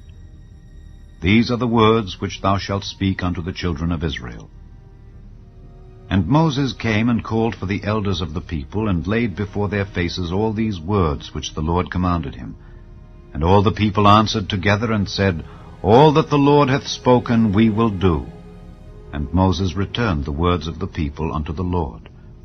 And the Lord said unto Moses, Lo, I come unto thee in a thick cloud, that the people may hear when I speak with thee, and believe thee forever. And Moses told the words of the people unto the Lord. And the Lord said unto Moses, Go unto the people, and sanctify them today and tomorrow, and let them wash their clothes, and be ready against the 3rd day. For the 3rd day the Lord will come down in the sight of all the people upon Mount Sinai. And thou shalt set bounds unto the people round about, saying, Take heed to yourselves, that ye go not up into the mount, or touch the border of it. Whosoever toucheth the mount shall be surely put to death. There shall not an hand touch it, but he shall surely be stoned or shot through. Whether it be beast or man, it shall not live. When the trumpet soundeth long, they shall come up to the mount. And Moses went down from the mount unto the people, and sanctified the people, and they washed their clothes. And he said unto the people, Be ready against the 3rd day, come not at your wives. And it came to pass on the 3rd day in the morning, that there were thunders and lightnings, and a thick cloud upon the mount, and the voice of the trumpet exceeding loud, so that all the people that was in the camp trembled. And Moses brought forth the people out of the camp to meet with God, and they stood at the nether part of the mount. And Mount Sinai was altogether on a smoke, because the Lord descended upon it in fire, and the smoke thereof ascended as the smoke of a furnace, and the whole mount quaked greatly. And when the voice of the trumpet sounded long, and waxed louder and louder, Moses spake, and God answered him by a voice. And the Lord came down upon Mount Sinai on the top of the mount. And the Lord called Moses up to the top of the mount, and Moses went up. And the Lord said unto Moses, Go down, charge the people, lest they break through unto the Lord to gaze, and many of them perish. And let the priests also which come near to the Lord sanctify themselves, lest the Lord break forth upon them. And Moses said unto the Lord, The people cannot come up to Mount Sinai, for thou chargedst us, saying, Set bounds about the mount, and sanctify it. And the Lord said unto him, Away, get thee down, and thou shalt come up, thou and Aaron with thee. But let not the priests and the people break through to come up unto the Lord, lest he break forth upon them. So Moses went down unto the people, and spake unto them. Chapter 20. And God spake all these words, saying, I am the Lord thy God, which have brought thee out of the land of Egypt, out of the house of bondage. Thou shalt have no other gods before me. Thou shalt not make unto thee any graven image, or any likeness of anything that is in heaven above, or that is in the earth beneath, or that is in the water under the earth. Thou shalt not bow down thyself to them, nor serve them. For I, the Lord thy God, am a jealous God, visiting the iniquity of the fathers upon the children, unto the 3rd and 4th generation of them that hate me, and showing mercy unto thousands of them that love me and keep my commandments. Thou shalt not take the name of the Lord thy God in vain, for the Lord will not hold him guiltless that taketh his name in vain. Remember the Sabbath day to keep it holy. 6 days shalt thou labor and do all thy work, but the 7th day is the Sabbath of the Lord thy God. In it thou shalt not do any work, thou, nor thy son, nor thy daughter, thy manservant, nor thy maidservant, nor thy cattle, nor thy stranger that is within thy gates. For in 6 days the Lord made heaven and earth, the sea, and all that in them is, and rested the 7th day. Wherefore the Lord blessed the Sabbath day, and hallowed it. Honor thy father and thy mother, that thy days may be long upon the land which the Lord thy God giveth thee. Thou shalt not kill. Thou shalt not commit adultery. Thou shalt not steal. Thou shalt not bear false witness against thy neighbor. Thou shalt not covet thy neighbor's house. Thou shalt not covet thy neighbor's wife, nor his manservant, nor his maidservant, nor his ox, nor his ass, nor anything that is thy neighbor's. And all the people saw the thunderings and the lightnings, and the noise of the trumpet, and the mountain smoking. And when the people saw it, they removed and stood afar off. And they said unto Moses, Speak thou with us, and we will hear, but let not God speak with us, lest we die. And Moses said unto the people, Fear not, for God is come to prove you, and that his fear may be before your faces, that ye sin not. And the people stood afar off, and Moses drew near unto the thick darkness where God was. And the Lord said unto Moses, Thus thou shalt say unto the children of Israel, Ye have seen that I have talked with you from heaven. Ye shall not make with me gods of silver, neither shall ye make unto you gods of gold. An altar of earth thou shalt make unto me, and shalt sacrifice thereon thy burnt offerings and thy peace offerings, thy sheep and thine oxen. In all places where I record my name, I will come unto thee, and I will bless thee. And if thou wilt make me an altar of stone, thou shalt not build it of hewn stone. For if thou lift up thy tool upon it, thou hast polluted it. Neither shalt thou go up by steps unto mine altar, that thy nakedness be not discovered thereon. Chapter 21.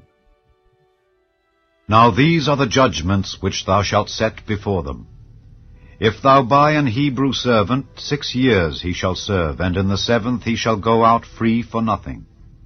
If he came in by himself, he shall go out by himself. If he were married, then his wife shall go out with him. If his master have given him a wife, and she have borne him sons or daughters, the wife and her children shall be her master's, and he shall go out by himself. And if the servant shall plainly say, I love my master, my wife, and my children, I will not go out free, then his master shall bring him unto the judges. He shall also bring him to the door, or unto the doorpost, and his master shall bore his ear through with an awl, and he shall serve him forever. And if a man sell his daughter to be a maidservant, she shall not go out as the menservants do. If she please not her master, who hath betrothed her to himself, then shall he let her be redeemed. To sell her unto a strange nation he shall have no power, seeing he hath dealt deceitfully with her. And if he have betrothed her unto his son, he shall deal with her after the manner of daughters. If he take him another wife, her food, her raiment, and her duty of marriage shall he not diminish. And if he do not these 3 unto her, then shall she go out free without money. He that smiteth a man so that he die shall be surely put to death. And if a man lie not in wait, but God deliver him into his hand, then I will appoint thee a place whither he shall flee. But if a man come presumptuously upon his neighbor to slay him with guile, thou shalt take him from mine altar, that he may die. And he that smiteth his father or his mother shall be surely put to death. And he that stealeth a man and selleth him, or if he be found in his hand, he shall surely be put to death. And he that curseth his father or his mother shall surely be put to death. And if men strive together, and one smite another with a stone or with his fist, and he die not, but keepeth his bed, if he rise again, and walk abroad upon his staff, then shall he that smote him be quit. Only he shall pay for the loss of his time, and shall cause him to be thoroughly healed. And if a man smite his servant or his maid with a rod, and he die under his hand, he shall be surely punished. Notwithstanding, if he continue a day or 2, he shall not be punished, for he is his money.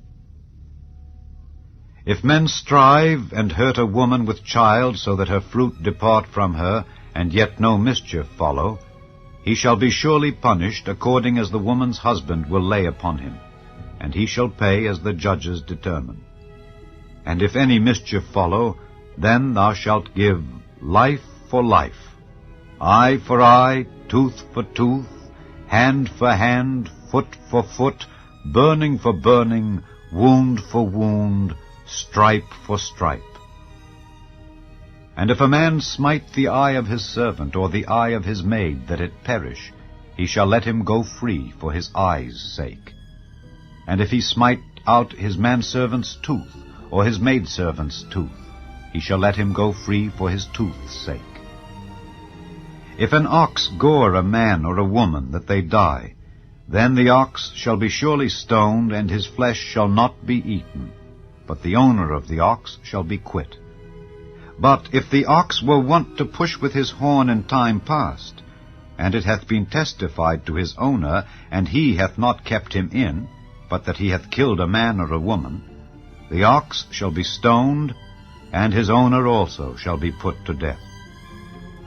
If there be laid on him a sum of money, then he shall give for the ransom of his life whatsoever is laid upon him. Whether he have gored a son or have gored a daughter, according to this judgment shall it be done unto him. If the ox shall push a manservant or a maidservant, he shall give unto their master 30 shekels of silver, and the ox shall be stoned. And if a man shall open a pit, or if a man shall dig a pit, and not cover it, and an ox or an ass fall therein, the owner of the pit shall make it good, and give money unto the owner of them, and the dead beast shall be his. And if one man's ox hurt another's that he die, then they shall sell the live ox, and divide the money of it, and the dead ox also they shall divide. Or if it be known that the ox hath used to push in time past, and his owner hath not kept him in, he shall surely pay ox for ox, and the dead shall be his own. Chapter 22. If a man shall steal an ox or a sheep, and kill it or sell it, he shall restore 5 oxen for an ox, and 4 sheep for a sheep. If a thief be found breaking up, and be smitten that he die, there shall no blood be shed for him. If the sun be risen upon him, there shall be blood shed for him, for he should make full restitution. If he have nothing, then he shall be sold for his theft. If the theft be certainly found in his hand alive, whether it be ox or ass or sheep, he shall restore double. If a man shall cause a field or vineyard to be eaten, and shall put in his beast, and shall feed in another man's field, of the best of his own field and of the best of his own vineyard shall he make restitution. If fire break out and catch in thorns, so that the stacks of corn or the standing corn or the field be consumed therewith, he that kindled the fire shall surely make restitution. If a man shall deliver unto his neighbor money or stuff to keep, and it be stolen out of the man's house, if the thief be found, let him pay double. If the thief be not found, then the master of the house shall be brought unto the judges to see whether he have put his hand unto his neighbor's goods. For all manner of trespass, whether it be for ox, for ass, for sheep, for raiment, or for any manner of lost thing which another challengeth to be his, the cause of both parties shall come before the judges, and whom the judges shall condemn, he shall pay double unto his neighbor. If a man deliver unto his neighbor an ass, or an ox, or a sheep, or any beast to keep, and it die, or be hurt, or driven away, no man seeing it, then shall an oath of the Lord be between them both, that he hath not put his hand unto his neighbor's goods, and the owner of it shall accept thereof, and he shall not make it good. And if it be stolen from him, he shall make restitution unto the owner thereof. If it be torn in pieces, then let him bring it for witness, and he shall not make good that which was torn. And if a man borrow aught of his neighbor, and it be hurt or die, the owner thereof being not with it, he shall surely make it good. But if the owner thereof be with it, he shall not make it good. If it be an hired thing, it came for his hire. And if a man entice a maid that is not betrothed, and lie with her, he shall surely endow her to be his wife. If her father utterly refuse to give her unto him, he shall pay money according to the dowry of virgins. Thou shalt not suffer a witch to live. Whosoever lieth with a beast shall surely be put to death. He that sacrificeth unto any god save unto the Lord only, he shall be utterly destroyed. Thou shalt neither vex a stranger nor oppress him, for ye were strangers in the land of Egypt. Ye shall not afflict any widow or fatherless child. If thou afflict them in any wise, and they cry at all unto me, I will surely hear their cry, and my wrath shall wax hot, and I will kill you with the sword, and your wives shall be widows, and your children fatherless. If thou lend money to any of my people that is poor by thee, thou shalt not be to him as an usurer, neither shalt thou lay upon him usury. If thou at all take thy neighbor's raiment to pledge, thou shalt deliver it unto him by that the sun goeth down. For that is his covering only. It is his raiment for his skin. Wherein shall he sleep? And it shall come to pass, when he crieth unto me, that I will hear, for I am gracious. Thou shalt not revile the gods, nor curse the ruler of thy people. Thou shalt not delay to offer the first of thy ripe fruits and of thy liquors. The firstborn of thy sons shalt thou give unto me. Likewise shalt thou do with thine oxen and with thy sheep. 7 days it shall be with his dam. On the 8th day thou shalt give it me. And ye shall be holy men unto me. Neither shall ye eat any flesh that is torn of beasts in the field. Ye shall cast it to the dogs. Chapter 23. Thou shalt not raise a false report. Put not thine hand with the wicked to be an unrighteous witness. Thou shalt not follow a multitude to do evil, neither shalt thou speak in a cause to decline after many to wrest judgment. Neither shalt thou countenance a poor man in his cause. If thou meet thine enemy's ox or his ass going astray, thou shalt surely bring it back to him again. If thou see the ass of him that hateth thee lying under his burden, and wouldest forbear to help him, thou shalt surely help with him. Thou shalt not wrest the judgment of thy poor in his cause. Keep thee far from a false matter, and the innocent and righteous slay thou not, for I will not justify the wicked. And thou shalt take no gift, for the gift blindeth the wise, and perverteth the words of the righteous. Also thou shalt not oppress a stranger, for ye know the heart of a stranger, seeing ye were strangers in the land of Egypt. And 6 years thou shalt sow thy land, and shalt gather in the fruits thereof. But the 7th year thou shalt let it rest and lie still, that the poor of thy people may eat, and what they leave the beasts of the field shall eat. In like manner thou shalt deal with thy vineyard and with thy olive yard. 6 days thou shalt do thy work, and on the 7th day thou shalt rest, that thine ox and thine ass may rest, and the son of thy handmaid and the stranger may be refreshed. And in all things that I have said unto you, be circumspect, and make no mention of the name of other gods, neither let it be heard out of thy mouth. 3 times thou shalt keep a feast unto me in the year. Thou shalt keep the feast of unleavened bread. Thou shalt eat unleavened bread 7 days, as I commanded thee, in the time appointed of the month Abib, for in it thou camest out from Egypt, and none shall appear before me empty. And the feast of harvest, the first fruits of thy labors which thou hast sown in the field, and the feast of ingathering, which is in the end of the year, when thou hast gathered in thy labors out of the field. 3 times in the year all thy males shall appear before the Lord God. Thou shalt not offer the blood of my sacrifice with leavened bread, neither shall the fat of my sacrifice remain until the morning. The first of the first fruits of thy land thou shalt bring into the house of the Lord thy God. Thou shalt not see the kid in his mother's milk. Behold, I send an angel before thee to keep thee in the way, and to bring thee into the place which I have prepared. Beware of him, and obey his voice. Provoke him not, for he will not pardon your transgressions, for my name is in him. But if thou shalt indeed obey his voice, and do all that I speak, then I will be an enemy unto thine enemies, and an adversary unto thine adversaries. For mine angel shall go before thee, and bring thee in unto the Amorites, and the Hittites, and the Perizzites, and the Canaanites, and the Hivites, and the Jebusites, and I will cut them off. Thou shalt not bow down to their gods, nor serve them, nor do after their works, but thou shalt utterly overthrow them, and quite break down their images.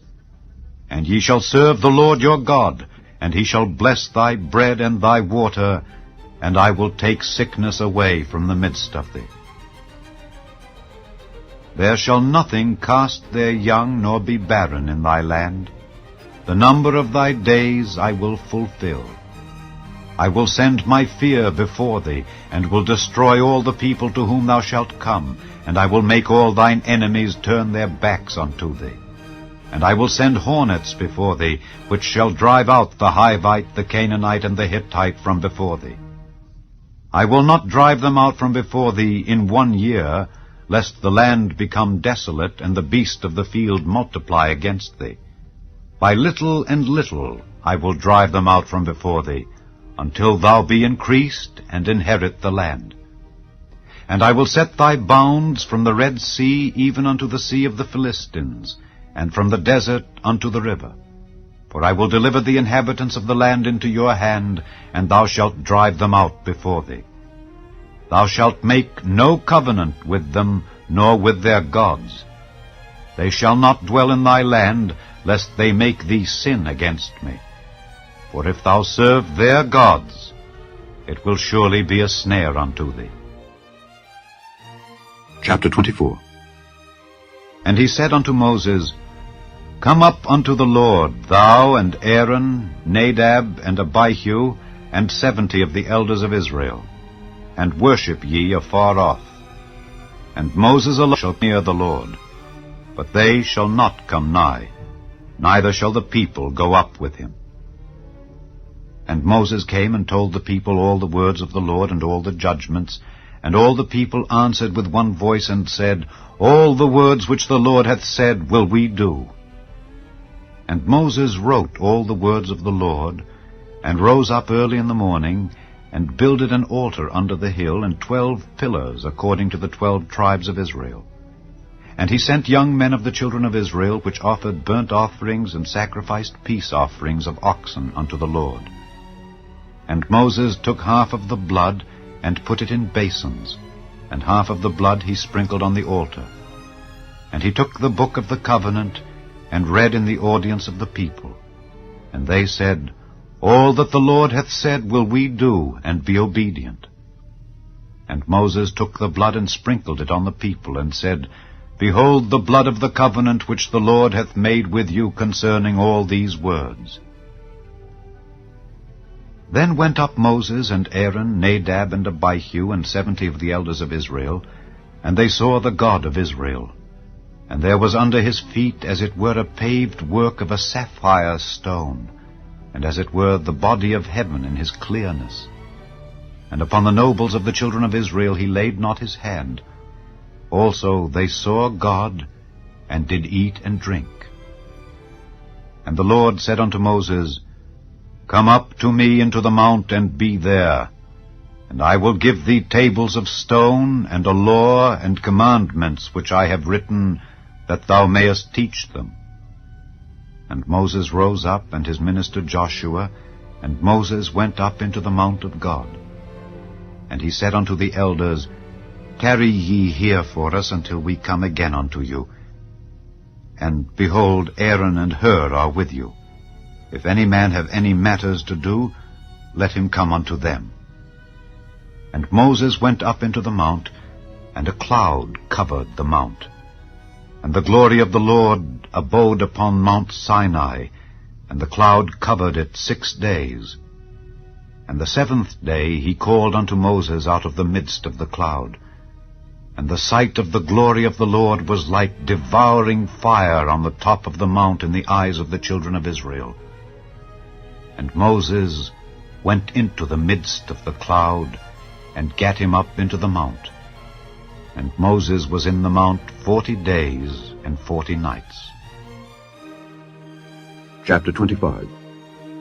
And the Lord spake unto Moses, saying, Speak unto the children of Israel, that they bring me an offering. Of every man that giveth it willingly with his heart ye shall take my offering.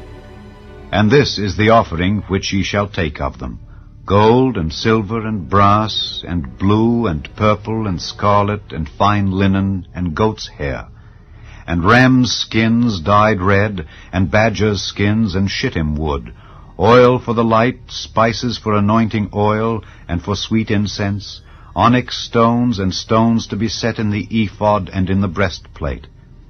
And let them make me a sanctuary, that I may dwell among them. according to all that I show thee, after the pattern of the tabernacle and the pattern of all the instruments thereof, even so shall ye make it. And they shall make an ark of shittim wood. 2 cubits and a half shall be the length thereof, and 1 cubit and a half the breadth thereof, and 1 cubit and a half the height thereof. And thou shalt overlay it with pure gold, within and without shalt thou overlay it, and shalt make upon it a crown of gold round about. And thou shalt cast 4 rings of gold for it, and put them in the 4 corners thereof. And 2 rings shall be in the one side of it, and 2 rings in the other side of it. And thou shalt make staves of shittim wood, and overlay them with gold. And thou shalt put the staves into the rings by the sides of the ark, that the ark may be borne with them. The staves shall be in the rings of the ark, they shall not be taken from it. And thou shalt put into the ark the testimony which I shall give thee. And thou shalt make a mercy seat of pure gold. 2 cubits and a half shall be the length thereof, and 1 cubit and a half the breadth thereof. And thou shalt make 2 cherubims of gold, of beaten work shalt thou make them, in the 2 ends of the mercy seat. And make 1 cherub on the one end, and the other cherub on the other end. Even of the mercy seat shall ye make the cherubims on the 2 ends thereof. And the cherubims shall stretch forth their wings on high, covering the mercy seat with their wings, and their faces shall look one to another. Toward the mercy seat shall the faces of the cherubims be. And thou shalt put the mercy seat above upon the ark, and in the ark thou shalt put the testimony that I shall give thee.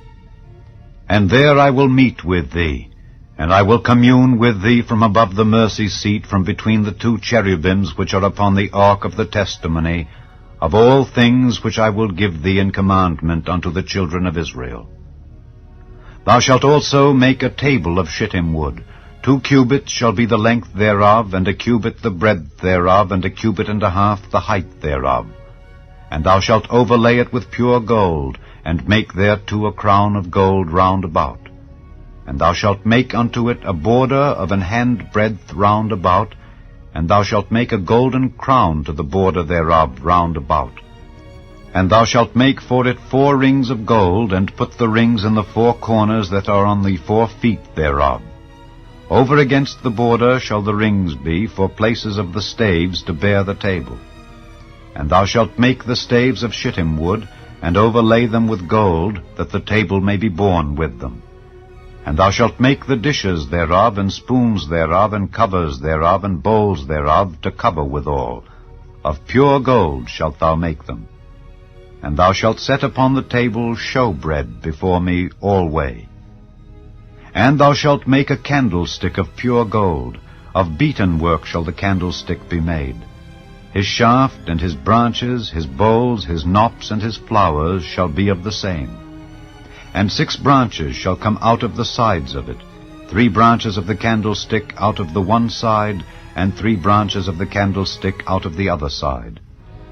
3 bowls made like unto almonds, with a knop and a flower in one branch, and 3 bowls made like almonds in the other branch, with a knop and a flower. So in the 6 branches that come out of the candlestick. And in the candlestick shall be 4 bowls made like unto almonds, with their knops and their flowers.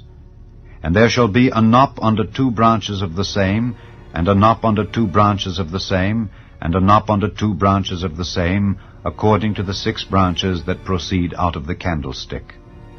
Their knops and their branches shall be of the same. All it shall be one beaten work of pure gold.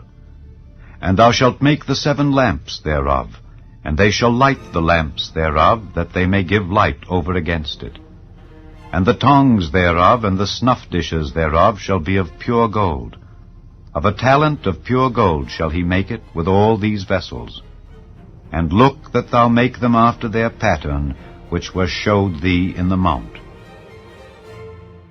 Chapter 26. Moreover, thou shalt make the tabernacle with 10 curtains of fine twined linen, and blue, and purple, and scarlet. With cherubims of cunning work shalt thou make them.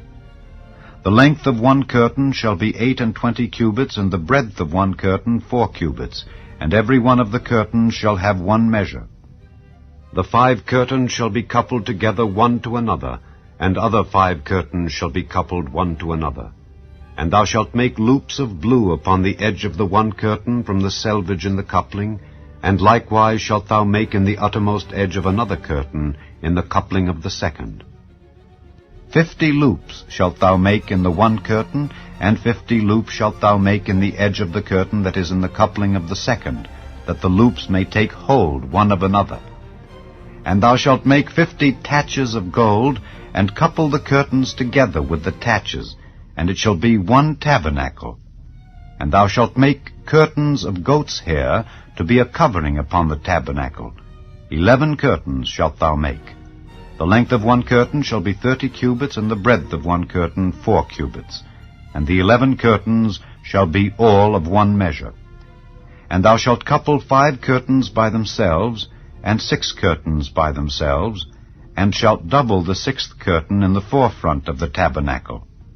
And thou shalt make 50 loops on the edge of the one curtain that is outmost in the coupling, and 50 loops in the edge of the curtain which coupleth the second. And thou shalt make 50 taches of brass, and put the taches into the loops, and couple the tent together, that it may be one. And the remnant that remaineth of the curtains of the tent, the half curtain that remaineth, shall hang over the back side of the tabernacle. And a cubit on the one side, and a cubit on the other side of that which remaineth in the length of the curtains of the tent, it shall hang over the sides of the tabernacle on this side and on that side, to cover it. And thou shalt make a covering for the tent of rams' skins dyed red, and a covering above of badgers' skins. And thou shalt make boards for the tabernacle of shittim wood standing up. 10 cubits shall be the length of a board, and a cubit and a half shall be the breadth of one board. 2 tenons shall there be in one board, set in order one against another. Thus shalt thou make for all the boards of the tabernacle. And thou shalt make the boards for the tabernacle 20 boards on the south side southward. And thou shalt make 40 sockets of silver under the 20 boards, 2 sockets under one board for his 2 tenons, and 2 sockets under another board for his 2 tenons. And for the second side of the tabernacle on the north side there shall be 20 boards. And there 40 sockets of silver, 2 sockets under one board, and 2 sockets under another board. And for the sides of the tabernacle westward thou shalt make 6 boards, and 2 boards shalt thou make for the corners of the tabernacle in the 2 sides. And they shall be coupled together beneath, and they shall be coupled together above the head of it unto one ring. Thus shall it be for them both. They shall be for the 2 corners. And they shall be 8 boards, and their sockets of silver, 16 sockets, 2 sockets under one board, and 2 sockets under another board. And thou shalt make bars of shittim wood, 5 for the boards of the one side of the tabernacle, and 5 bars for the boards of the other side of the tabernacle, and 5 bars for the boards of the side of the tabernacle, for the 2 sides westward. And the middle bar in the midst of the boards shall reach from end to end. And thou shalt overlay the boards with gold, and make their rings of gold for places for the bars, and thou shalt overlay the bars with gold.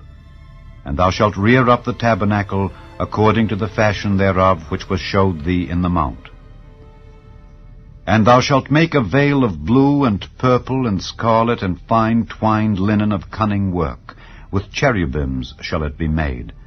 And thou shalt hang it upon 4 pillars of shittim wood overlaid with gold. Their hooks shall be of gold upon the 4 sockets of silver. And thou shalt hang up the veil under the taches, that thou mayest bring in thither within the veil the ark of the testimony. And the veil shall divide unto you between the holy place and the most holy.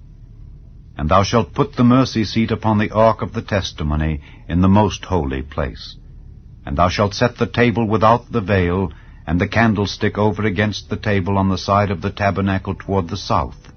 And thou shalt put the table on the north side. And thou shalt make an hanging for the door of the tent of blue and purple and scarlet and fine twined linen wrought with needlework. And thou shalt make for the hanging 5 pillars of shittim wood, and overlay them with gold, and their hooks shall be of gold. And thou shalt cast 5 sockets of brass for them. Chapter 27.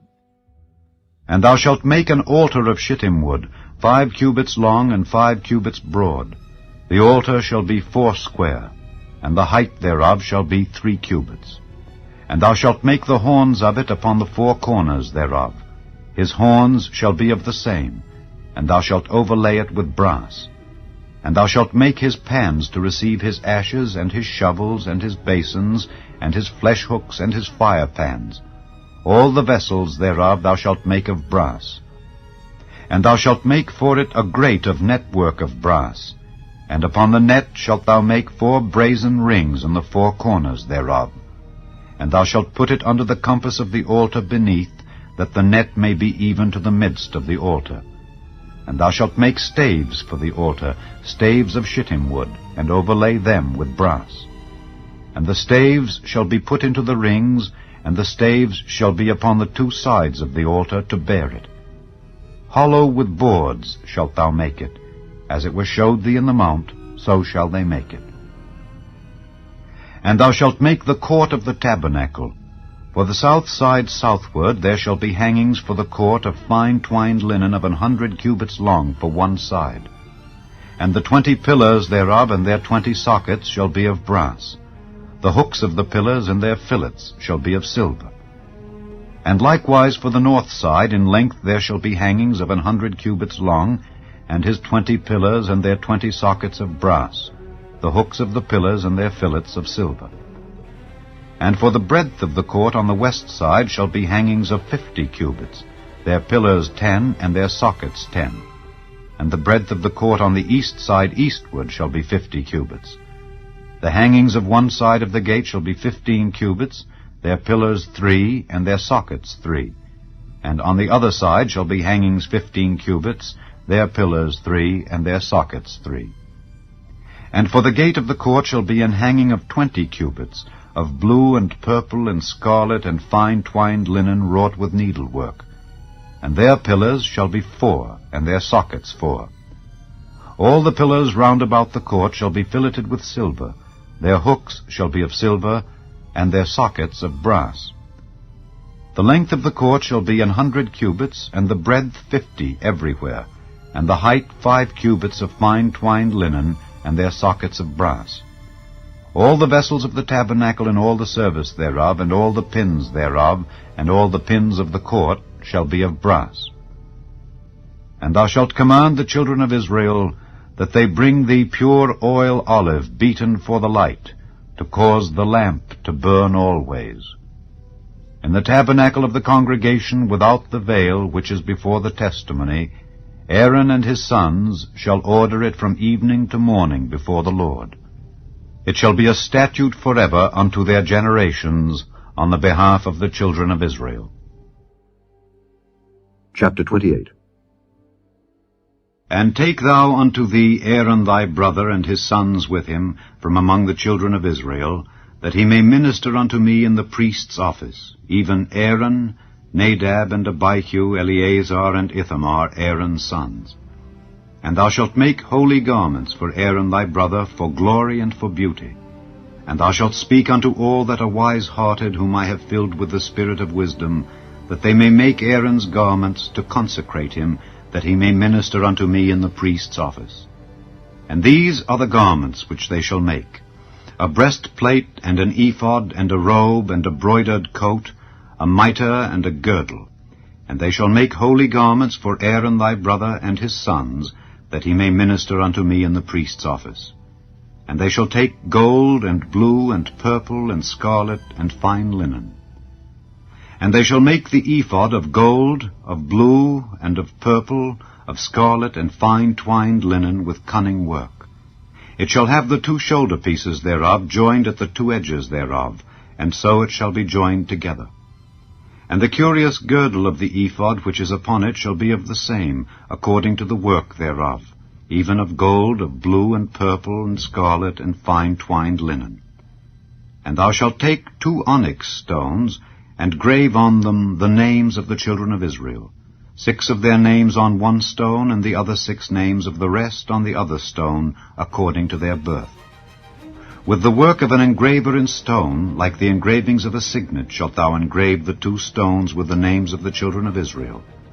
Thou shalt make them to be set in ouches of gold. And thou shalt put the 2 stones upon the shoulders of the ephod for stones of memorial unto the children of Israel. And Aaron shall bear their names before the Lord upon his 2 shoulders for a memorial. And thou shalt make ouches of gold, and 2 chains of pure gold at the ends. Of wreathen work shalt thou make them, and fasten the wreathen chains to the ouches. And thou shalt make the breastplate of judgment with cunning work. After the work of the ephod thou shalt make it, of gold, of blue, and of purple, and of scarlet, and of fine twined linen shalt thou make it. 4 square it shall be, being doubled. A span shall be the length thereof, and a span shall be the breadth thereof. And thou shalt set in it settings of stones, even 4 rows of stones. The first row shall be a sardius, a topaz, and a carbuncle. This shall be the first row. And the second row shall be an emerald, a sapphire, and a diamond. And the third row a ligure, an agate, and an amethyst. And the 4th row a beryl, and an onyx, and a jasper. They shall be set in gold in their enclosings. And the stones shall be with the names of the children of Israel, 12 according to their names, like the engravings of a signet. Every one with his name shall they be according to the 12 tribes. And thou shalt make upon the breastplate chains at the ends of wreathen work of pure gold. And thou shalt make upon the breastplate 2 rings of gold, and shalt put the 2 rings on the 2 ends of the breastplate. And thou shalt put the 2 wreathen chains of gold in the 2 rings which are on the ends of the breastplate. And the other 2 ends of the 2 wreathen chains thou shalt fasten in the 2 ouches, and put them on the shoulder pieces of the ephod before it. And thou shalt make 2 rings of gold, and thou shalt put them upon the 2 ends of the breastplate in the border thereof, which is in the side of the ephod inward.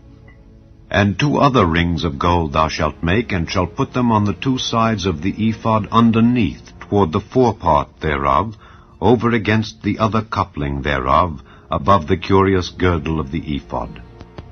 And they shall bind the breastplate by the rings thereof unto the rings of the ephod with a lace of blue, that it may be above the curious girdle of the ephod, and that the breastplate be not loosed from the ephod.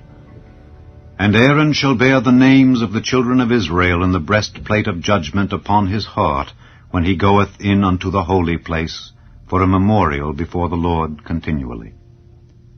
And thou shalt put in the breastplate of judgment the Urim and the Thummim, and they shall be upon Aaron's heart when he goeth in before the Lord. And Aaron shall bear the judgment of the children of Israel upon his heart before the Lord continually.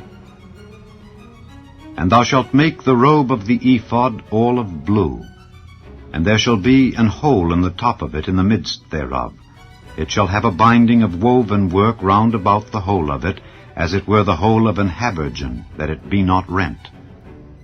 And beneath upon the hem of it thou shalt make pomegranates of blue, and of purple, and of scarlet round about the hem thereof, and bells of gold between them round about, a golden bell and a pomegranate, a golden bell and a pomegranate upon the hem of the robe round about. And it shall be upon Aaron to minister, and his sound shall be heard when he goeth in unto the holy place before the Lord, and when he cometh out, that he die not. And thou shalt make a plate of pure gold, and grave upon it, like the engravings of a signet, Holiness to the Lord. And thou shalt put it on a blue lace, that it may be upon the mitre, upon the forefront of the mitre it shall be. And it shall be upon Aaron's forehead, that Aaron may bear the iniquity of the holy things which the children of Israel shall hallow in all their holy gifts. And it shall be always upon his forehead, that they may be accepted before the Lord. And thou shalt embroider the coat of fine linen, and thou shalt make the mitre of fine linen, and thou shalt make the girdle of needlework. And for Aaron's sons thou shalt make coats, and thou shalt make for them girdles, and bonnets shalt thou make for them, for glory and for beauty. And thou shalt put them upon Aaron thy brother, and his sons with him, and shalt anoint them, and consecrate them, and sanctify them, that they may minister unto me in the priest's office. And thou shalt make them linen breeches to cover their nakedness. From the loins even unto the thighs they shall reach. and they shall be upon Aaron and upon his sons, when they come in unto the tabernacle of the congregation, or when they come near unto the altar to minister in the holy place, that they bear not iniquity and die. It shall be a statute forever unto him and his seed after him. Chapter 30. And thou shalt make an altar to burn incense upon. Of shittim wood shalt thou make it. A cubit shall be the length thereof, and a cubit the breadth thereof. 80 shall it be, and 2 cubits shall be the height thereof. The horns thereof shall be of the same. And thou shalt overlay it with pure gold, the top thereof and the sides thereof round about, and the horns thereof. And thou shalt make unto it a crown of gold round about. And 2 golden rings shalt thou make to it under the crown of it, by the 2 corners thereof. Upon the 2 sides of it shalt thou make it, and they shall be for places for the staves to bear it withal. And thou shalt make the staves of shittim wood, and overlay them with gold. And thou shalt put it before the veil that is by the ark of the testimony, before the mercy seat that is over the testimony, where I will meet with thee. And Aaron shall burn thereon sweet incense every morning. When he dresseth the lamps, he shall burn incense upon it. And when Aaron lighteth the lamps at even, he shall burn incense upon it, a perpetual incense before the Lord throughout your generations. Ye shall offer no strange incense thereon, nor burnt sacrifice, nor meat offering, neither shall ye pour drink offering thereon. And Aaron shall make an atonement upon the horns of it once in a year with the blood of the sin offering of atonements. Once in the year shall he make atonement upon it throughout your generations. It is most holy unto the Lord. And the Lord spake unto Moses, saying, When thou takest the sum of the children of Israel after their number, then shall they give every man a ransom for his soul unto the Lord, when thou numberest them, that there be no plague among them when thou numberest them. This they shall give every one that passeth among them that are numbered, 1/2 shekel after the shekel of the sanctuary. A shekel is 20 gerahs. And 1/2 shekel shall be the offering of the Lord. Every one that passeth among them that are numbered from 20 years old and above shall give an offering unto the Lord. The rich shall not give more, and the poor shall not give less than 1/2 shekel, when they give an offering unto the Lord to make an atonement for your souls. And thou shalt take the atonement money of the children of Israel, and shalt appoint it for the service of the tabernacle of the congregation, that it may be a memorial unto the children of Israel before the Lord, to make an atonement for your souls. And the Lord spake unto Moses, saying, Thou shalt also make a laver of brass, and his foot also of brass, to wash withal. And thou shalt put it between the tabernacle of the congregation and the altar, and thou shalt put water therein. For Aaron and his sons shall wash their hands and their feet thereat.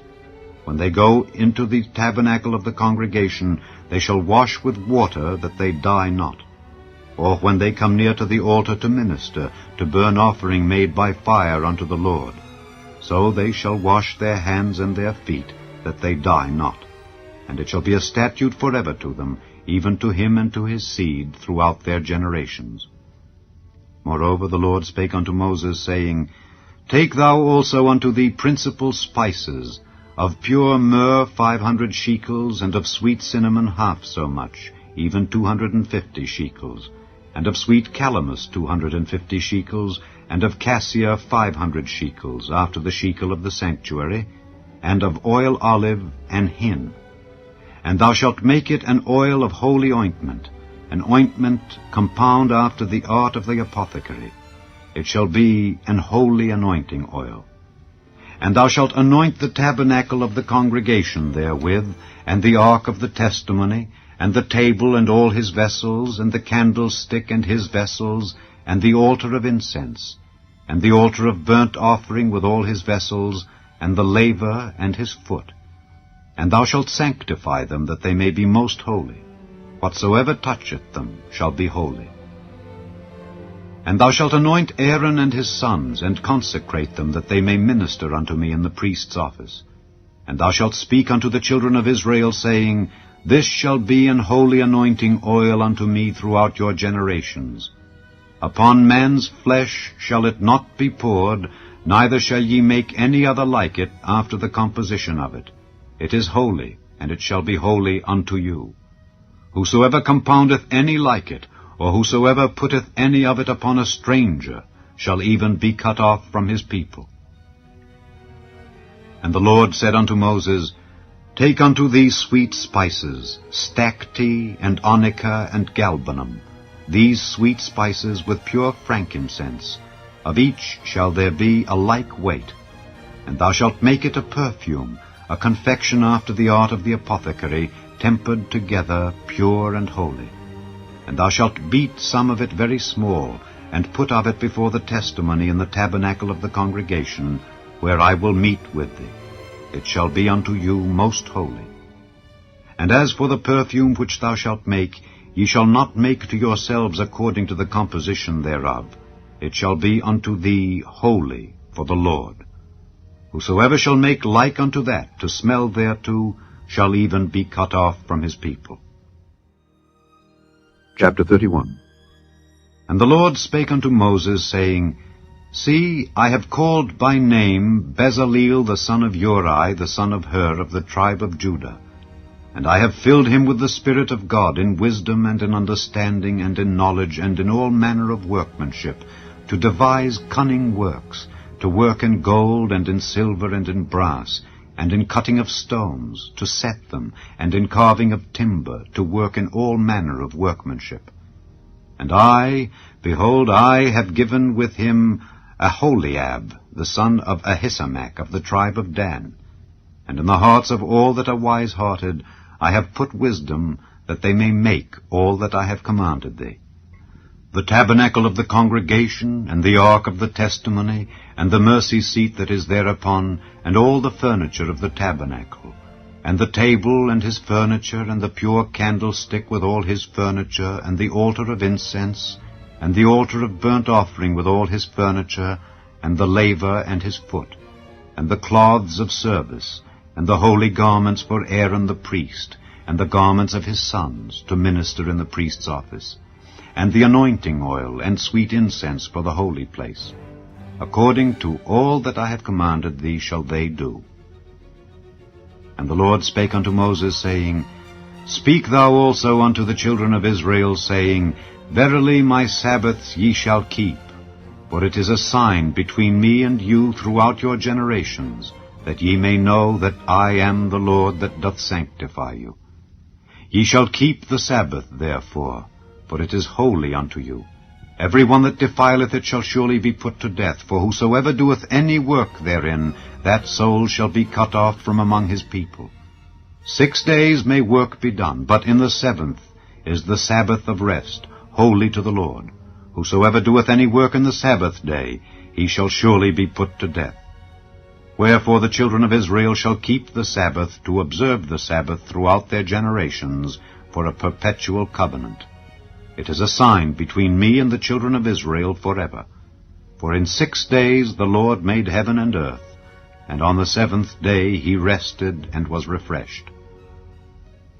And he gave unto Moses, when he had made an end of communing with him upon Mount Sinai, 2 tables of testimony, tables of stone written with the finger of God. Chapter 32. And when the people saw that Moses delayed to come down out of the mount, the people gathered themselves together unto Aaron, and said unto him, Up, make us gods which shall go before us. For as for this Moses, the man that brought us up out of the land of Egypt, we wot not what is become of him. And Aaron said unto them, Break off the golden earrings which are in the ears of your wives, of your sons, and of your daughters, and bring them unto me. And all the people brake off the golden earrings which were in their ears, and brought them unto Aaron. And he received them at their hand, and fashioned it with a graving tool, after he had made it a molten calf. And they said, These be thy gods, O Israel, which brought thee up out of the land of Egypt. And when Aaron saw it, he built an altar before it. And Aaron made proclamation, and said, Tomorrow is a feast to the Lord. And they rose up early on the morrow, and offered burnt offerings, and brought peace offerings. And the people sat down to eat and to drink, and rose up to play. And the Lord said unto Moses, Go, get thee down, for thy people which thou broughtest out of the land of Egypt have corrupted themselves. They have turned aside quickly out of the way which I commanded them. They have made them a molten calf, and have worshipped it, and have sacrificed thereunto, and said, These be thy gods, O Israel, which have brought thee up out of the land of Egypt. And the Lord said unto Moses, I have seen this people, and behold, it is a stiff-necked people. Now therefore let me alone, that my wrath may wax hot against them, and that I may consume them, and I will make of thee a great nation. And Moses besought the Lord his God, and said, Lord, why doth thy wrath wax hot against thy people, which thou hast brought forth out of the land of Egypt with great power and with a mighty hand? Wherefore should the Egyptians speak and say, For mischief did he bring them out, to slay them in the mountains, and to consume them from the face of the earth? Turn from thy fierce wrath, and repent of this evil against thy people. Remember Abraham, Isaac, and Israel, thy servants, to whom thou swarest by thine own self, and saidst unto them, I will multiply your seed as the stars of heaven, and all this land that I have spoken of will I give unto your seed, and they shall inherit it forever. And the Lord repented of the evil which he thought to do unto his people. And Moses turned, and went down from the mount, and the 2 tables of the testimony were in his hand. The tables were written on both their sides, on the one side and on the other were they written. And the tables were the work of God, and the writing was the writing of God, graven upon the tables. And when Joshua heard the noise of the people as they shouted, he said unto Moses, There is a noise of war in the camp. And he said, It is not the voice of them that shout for mastery, neither is it the voice of them that cry for being overcome, but the noise of them that sing do I hear. And it came to pass, as soon as he came nigh unto the camp, that he saw the calf and the dancing, and Moses' anger waxed hot, and he cast the tables out of his hands, and brake them beneath the mount. And he took the calf which they had made, and burnt it in the fire, and ground it to powder, and strawed it upon the water, and made the children of Israel drink of it. And Moses said unto Aaron, What did this people unto thee, that thou hast brought so great a sin upon them? And Aaron said, Let not the anger of my Lord wax hot. Thou knowest the people, that they are set on mischief. For they said unto me, Make us gods which shall go before us. For as for this Moses, the man that brought us up out of the land of Egypt, we wot not what is become of him. And I said unto them, Whosoever hath any gold, let them break it off. So they gave it me. Then I cast it into the fire, and there came out this calf.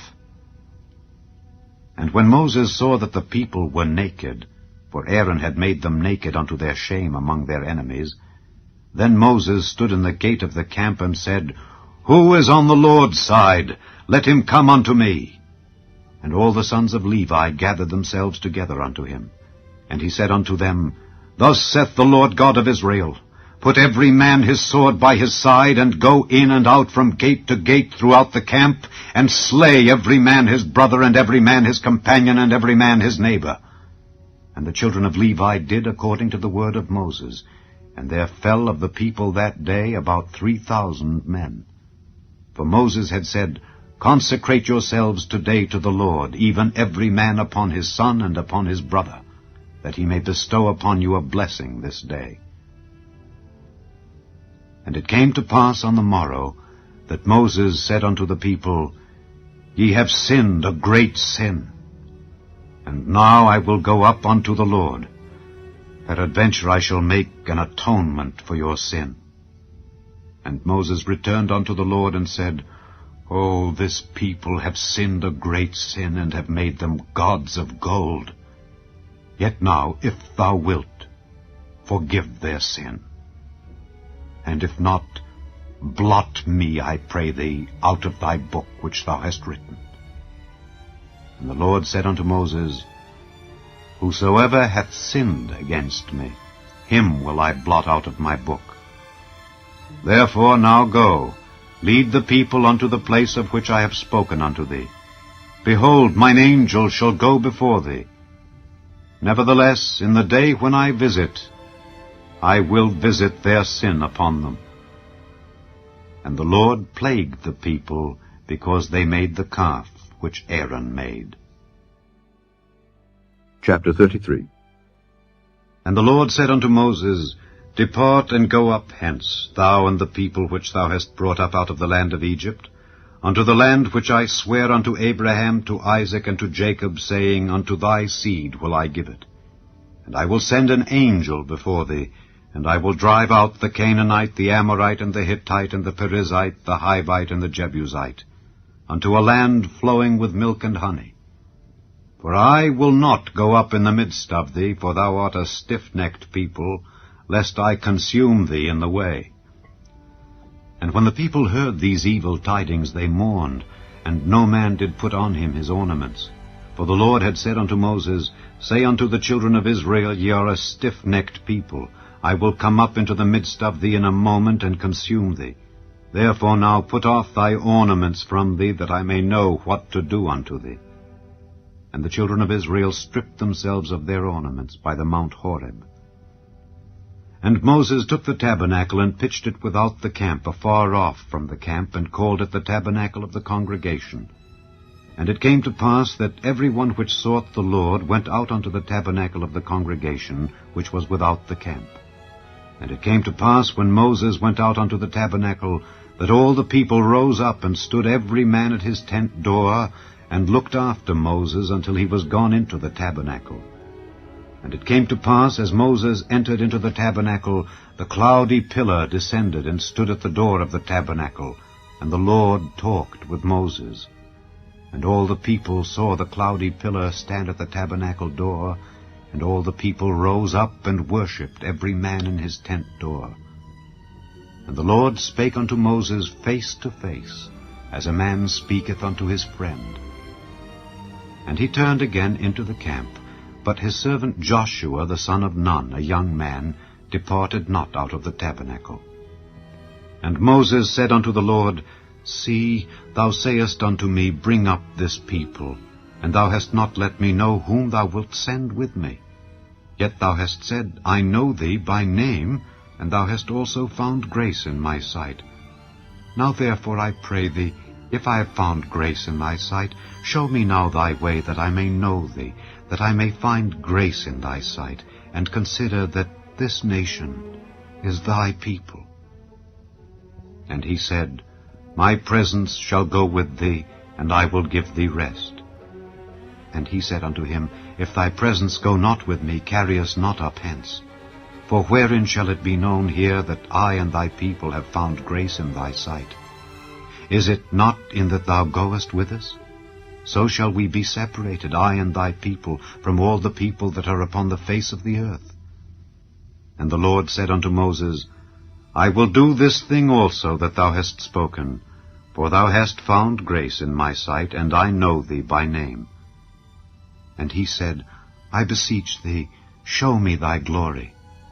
And he said, I will make all my goodness pass before thee, and I will proclaim the name of the Lord before thee, and will be gracious to whom I will be gracious, and will show mercy on whom I will show mercy. And he said, Thou canst not see my face, for there shall no man see me and live. And the Lord said, Behold, there is a place by me, and thou shalt stand upon a rock. And it shall come to pass, while my glory passeth by, that I will put thee in a clift of the rock, and will cover thee with my hand while I pass by. And I will take away mine hand, and thou shalt see my back parts, but my face shall not be seen. Chapter 29. And this is the thing that thou shalt do unto them, to hallow them, to minister unto me in the priest's office.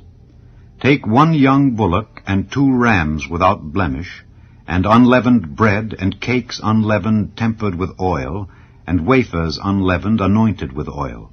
Of wheaten flour shalt thou make them.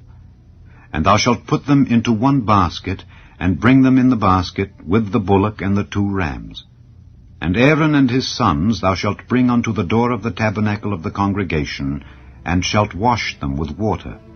And thou shalt take the garments, and put upon Aaron the coat, and the robe of the ephod, and the breastplate, and gird him with the curious girdle of the ephod. And thou shalt put the mitre upon his head, and put the holy crown upon the mitre. Then shalt thou take the anointing oil, and pour it upon his head, and anoint him. And thou shalt bring his sons, and put coats upon them. And thou shalt gird them with girdles, Aaron and his sons, and put the bonnets on them. And the priest's office shall be theirs for a perpetual statute, and thou shalt consecrate Aaron and his sons. And thou shalt cause a bullock to be brought before the tabernacle of the congregation, and Aaron and his sons shall put their hands upon the head of the bullock. And thou shalt kill the bullock before the Lord by the door of the tabernacle of the congregation. And thou shalt take of the blood of the bullock, and put it upon the horns of the altar with thy finger, and pour all the blood beside the bottom of the altar. And thou shalt take all the fat that covereth the inwards, and the caul that is above the liver, and the 2 kidneys, and the fat that is upon them, and burn them upon the altar. But the flesh of the bullock, and his skin, and his dung, shalt thou burn with fire without the camp. It is a sin offering. Thou shalt also take 1 ram, and Aaron and his sons shall put their hands upon the head of the ram. And thou shalt slay the ram, and thou shalt take his blood, and sprinkle it round about upon the altar. And thou shalt cut the ram in pieces, and wash the inwards of him and his legs, and put them unto his pieces, and unto his head. And thou shalt burn the whole ram upon the altar. It is a burnt offering unto the Lord. It is a sweet savour, an offering made by fire unto the Lord. And thou shalt take the other ram, and Aaron and his sons shall put their hands upon the head of the ram. Then shalt thou kill the ram, and take of his blood, and put it upon the tip of the right ear of Aaron, and upon the tip of the right ear of his sons, and upon the thumb of their right hand, and upon the great toe of their right foot, and sprinkle the blood upon the altar round about. And thou shalt take of the blood that is upon the altar, and of the anointing oil, and sprinkle it upon Aaron, and upon his garments, and upon his sons, and upon the garments of his sons with him. And he shall be hallowed, and his garments, and his sons' garments with him. Also thou shalt take of the ram the fat and the rump, and the fat that covereth the inwards, and the caul above the liver, and the 2 kidneys, and the fat that is upon them, and the right shoulder, for it is a ram of consecration. And 1 loaf of bread, and 1 cake of oiled bread, and 1 wafer out of the basket of the unleavened bread that is before the Lord. And thou shalt put all in the hands of Aaron, and in the hands of his sons, and shalt wave them for a wave offering before the Lord. And thou shalt receive them of their hands, and burn them upon the altar for a burnt offering, for a sweet savour before the Lord. It is an offering made by fire unto the Lord. And thou shalt take the breast of the ram of Aaron's consecration, and wave it for a wave offering before the Lord, and it shall be thy part. And thou shalt sanctify the breast of the wave offering, and the shoulder of the heave offering, which is waved, and which is heaved up, of the ram of the consecration, even of that which is for Aaron, and of that which is for his sons. And it shall be Aaron's and his sons by a statute forever from the children of Israel. For it is an heave offering, and it shall be an heave offering from the children of Israel of the sacrifice of their peace offerings, even their heave offering unto the Lord. And the holy garments of Aaron shall be his sons after him, to be anointed therein, and to be consecrated in them. And that son that is priest in his stead shall put them on 7 days, when he cometh into the tabernacle of the congregation to minister in the holy place. And thou shalt take the ram of the consecration, and seethe his flesh in the holy place. And Aaron and his sons shall eat the flesh of the ram, and the bread that is in the basket by the door of the tabernacle of the congregation. And they shall eat those things wherewith the atonement was made, to consecrate and to sanctify them. But a stranger shall not eat thereof, because they are holy. And if aught of the flesh of the consecrations or of the bread remain unto the morning, then thou shalt burn the remainder with fire. It shall not be eaten, because it is holy. And thus shalt thou do unto Aaron and to his sons, according to all things which I have commanded thee. 7 days shalt thou consecrate them. And thou shalt offer every day a bullock for a sin offering for atonement. And thou shalt cleanse the altar when thou hast made an atonement for it, and thou shalt anoint it to sanctify it. 7 days thou shalt make an atonement for the altar and sanctify it, and it shall be an altar most holy. Whatsoever toucheth the altar shall be holy. Now this is that which thou shalt offer upon the altar: 2 lambs of the first year, day by day, continually. The one lamb thou shalt offer in the morning, and the other lamb thou shalt offer at even. And with the one lamb 1/10 deal of flour mingled with the 4th part of an hin of beaten oil, and the 4th part of an hin of wine for a drink offering. And the other lamb thou shalt offer at even, and shalt do thereto according to the meat offering of the morning, and according to the drink offering thereof, for a sweet savour, an offering made by fire unto the Lord. This shall be a continual burnt offering throughout your generations at the door of the tabernacle of the congregation before the Lord, where I will meet you to speak there unto thee. And there I will meet with the children of Israel, and the tabernacle shall be sanctified by my glory. And I will sanctify the tabernacle of the congregation and the altar. I will sanctify also both Aaron and his sons to minister to me in the priest's office. And I will dwell among the children of Israel, and will be their God. And they shall know that I am the Lord their God, that brought them forth out of the land of Egypt, that I may dwell among them. I am the Lord their God. Chapter 34. And the Lord said unto Moses, Hew thee 2 tables of stone like unto the first, and I will write upon these tables the words that were in the first tables which thou breakest. And be ready in the morning, and come up in the morning unto Mount Sinai, and present thyself there to me in the top of the mount. And no man shall come up with thee, neither let any man be seen throughout all the mount, neither let the flocks nor herds feed before that mount. And he hewed 2 tables of stone like unto the first. And Moses rose up early in the morning, and went up unto Mount Sinai, as the Lord had commanded him, and took in his hand the 2 tables of stone. And the Lord descended in the cloud, and stood with him there, and proclaimed the name of the Lord. And the Lord passed by before him, and proclaimed, the Lord God, merciful and gracious, long-suffering, and abundant in goodness and truth, keeping mercy for thousands, forgiving iniquity and transgression and sin, and that will by no means clear the guilty, visiting the iniquity of the fathers upon the children, and upon the children's children, unto the 3rd and to the 4th generation. And Moses made haste, and bowed his head toward the earth, and worshipped. And he said, If now I have found grace in thy sight, O Lord, let my Lord, I pray thee, go among us, for it is a stiff-necked people, and pardon our iniquity and our sin, and take us for thine inheritance. And he said, Behold, I make a covenant. Before all thy people I will do marvels such as have not been done in all the earth, nor in any nation.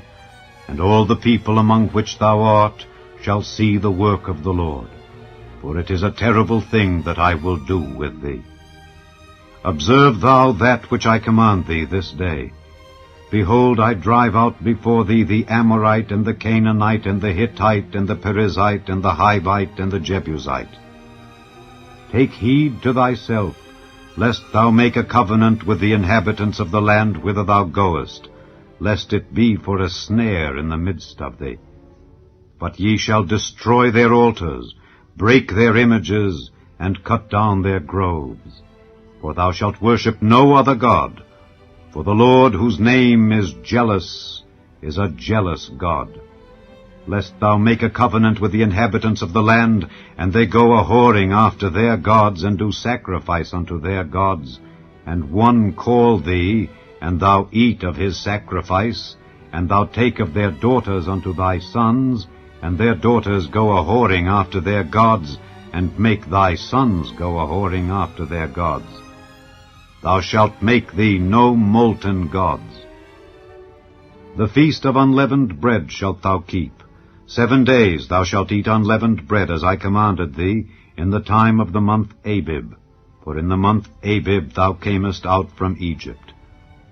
All that openeth the matrix is mine, and every firstling among thy cattle, whether ox or sheep, that is male. But the firstling of an ass thou shalt redeem with a lamb, and if thou redeem him not, then shalt thou break his neck. All the firstborn of thy sons thou shalt redeem, and none shall appear before me empty. 6 days thou shalt work, but on the 7th day thou shalt rest. In earing time and in harvest thou shalt rest. And thou shalt observe the feast of weeks, of the first fruits of wheat harvest, and the feast of ingathering at the year's end. Thrice in the year shall all your men-children appear before the Lord God, the God of Israel. For I will cast out the nations before thee, and enlarge thy borders. Neither shall any man desire thy land, when thou shalt go up to appear before the Lord thy God thrice in the year. Thou shalt not offer the blood of my sacrifice with leaven, neither shall the sacrifice of the feast of the Passover be left unto the morning. The first of the firstfruits of thy land thou shalt bring unto the house of the Lord thy God. Thou shalt not see the kid in his mother's milk. And the Lord said unto Moses, Write thou these words, for after the tenor of these words I have made a covenant with thee and with Israel. And he was there with the Lord 40 days and 40 nights. He did neither eat bread nor drink water, and he wrote upon the tables the words of the covenant, the 10 commandments. And it came to pass, when Moses came down from Mount Sinai with the 2 tables of testimony in Moses' hand, when he came down from the mount, that Moses wist not that the skin of his face shone while he talked with him. And when Aaron and all the children of Israel saw Moses, behold, the skin of his face shone, and they were afraid to come nigh him. And Moses called unto them, and Aaron and all the rulers of the congregation returned unto him, and Moses talked with them. And afterward all the children of Israel came nigh, and he gave them in commandment all that the Lord had spoken with him in Mount Sinai. And till Moses had done speaking with them, he put a veil on his face. But when Moses went in before the Lord to speak with him, he took the veil off until he came out. And he came out and spake unto the children of Israel that which he was commanded. And the children of Israel saw the face of Moses, that the skin of Moses' face shone. And Moses put the veil upon his face again, until he went in to speak with him. Chapter 35. And Moses gathered all the congregation of the children of Israel together, and said unto them, These are the words which the Lord hath commanded, that ye should do them. 6 days shall work be done, but on the 7th day there shall be to you an holy day, a Sabbath of rest to the Lord. Whosoever doeth work therein shall be put to death. Ye shall kindle no fire throughout your habitations upon the Sabbath day. And Moses spake unto all the congregation of the children of Israel, saying, This is the thing which the Lord commanded, saying, Take ye from among you an offering unto the Lord. Whosoever is of a willing heart, let him bring it, an offering of the Lord, gold and silver and brass and blue and purple and scarlet and fine linen and goat's hair, and rams' skins dyed red, and badger skins and shittim wood, and oil for the light, and spices for anointing oil and for the sweet incense, and onyx stones, and stones to be set for the ephod and for the breastplate. And every wise-hearted among you shall come and make all that the Lord hath commanded, the tabernacle, his tent and his covering, his taches and his boards, his bars, his pillars and his sockets, the ark and the staves thereof, with the mercy seat and the veil of the covering, the table and his staves and all his vessels and the showbread, the candlestick also for the light, and his furniture and his lamps with the oil for the light, and the incense altar and his staves, and the anointing oil and the sweet incense, and the hanging for the door at the entering in of the tabernacle, the altar of burnt offering with his brazen grate, his staves and all his vessels, the laver and his foot, the hangings of the court, his pillars and their sockets, and the hanging for the door of the court, the pins of the tabernacle and the pins of the court and their cords, the cloths of service to do service in the holy place, the holy garments for Aaron the priest, and the garments of his sons to minister in the priest's office. And all the congregation of the children of Israel departed from the presence of Moses. And they came every one whose heart stirred him up, and every one whom his spirit made willing, and they brought the Lord's offering to the work of the tabernacle of the congregation, and for all his service, and for the holy garments. And they came, both men and women, as many as were willing-hearted, and brought bracelets, and earrings, and rings, and tablets, all jewels of gold. And every man that offered an offering of gold unto the Lord. And every man with whom was found blue, and purple, and scarlet, and fine linen, and goat's hair, and red skins of rams, and badgers' skins, brought them. Every one that did offer an offering of silver and brass brought the Lord's offering. And every man with whom was found shittim wood for any work of the service brought it. And all the women that were wise-hearted did spin with their hands, and brought that which they had spun, both of blue, and of purple, and of scarlet, and of fine linen. And all the women whose hearts stirred them up in wisdom spun goat's hair. And the rulers brought onyx stones, and stones to be set for the ephod and for the breastplate, and spice and oil for the light, and for the anointing oil, and for the sweet incense. The children of Israel brought a willing offering unto the Lord, every man and woman, whose heart made them willing to bring for all manner of work, which the Lord had commanded to be made by the hand of Moses. And Moses said unto the children of Israel, See, the Lord hath called by name Bezaleel the son of Uri, the son of Hur, of the tribe of Judah. And he hath filled him with the Spirit of God, in wisdom, in understanding, and in knowledge, and in all manner of workmanship, and to devise curious works, to work in gold, and in silver, and in brass, and in the cutting of stones, to set them, and in carving of wood, to make any manner of cunning work. And he hath put in his heart that he may teach, both he and Aholiab the son of Ahisamach of the tribe of Dan. Them hath he filled with wisdom of heart, to work all manner of work, of the engraver, and of the cunning workman, and of the embroiderer in blue, and in purple, in scarlet, and in fine linen, and of the weaver, even of them that do any work, and of those that devise cunning work. Chapter 36.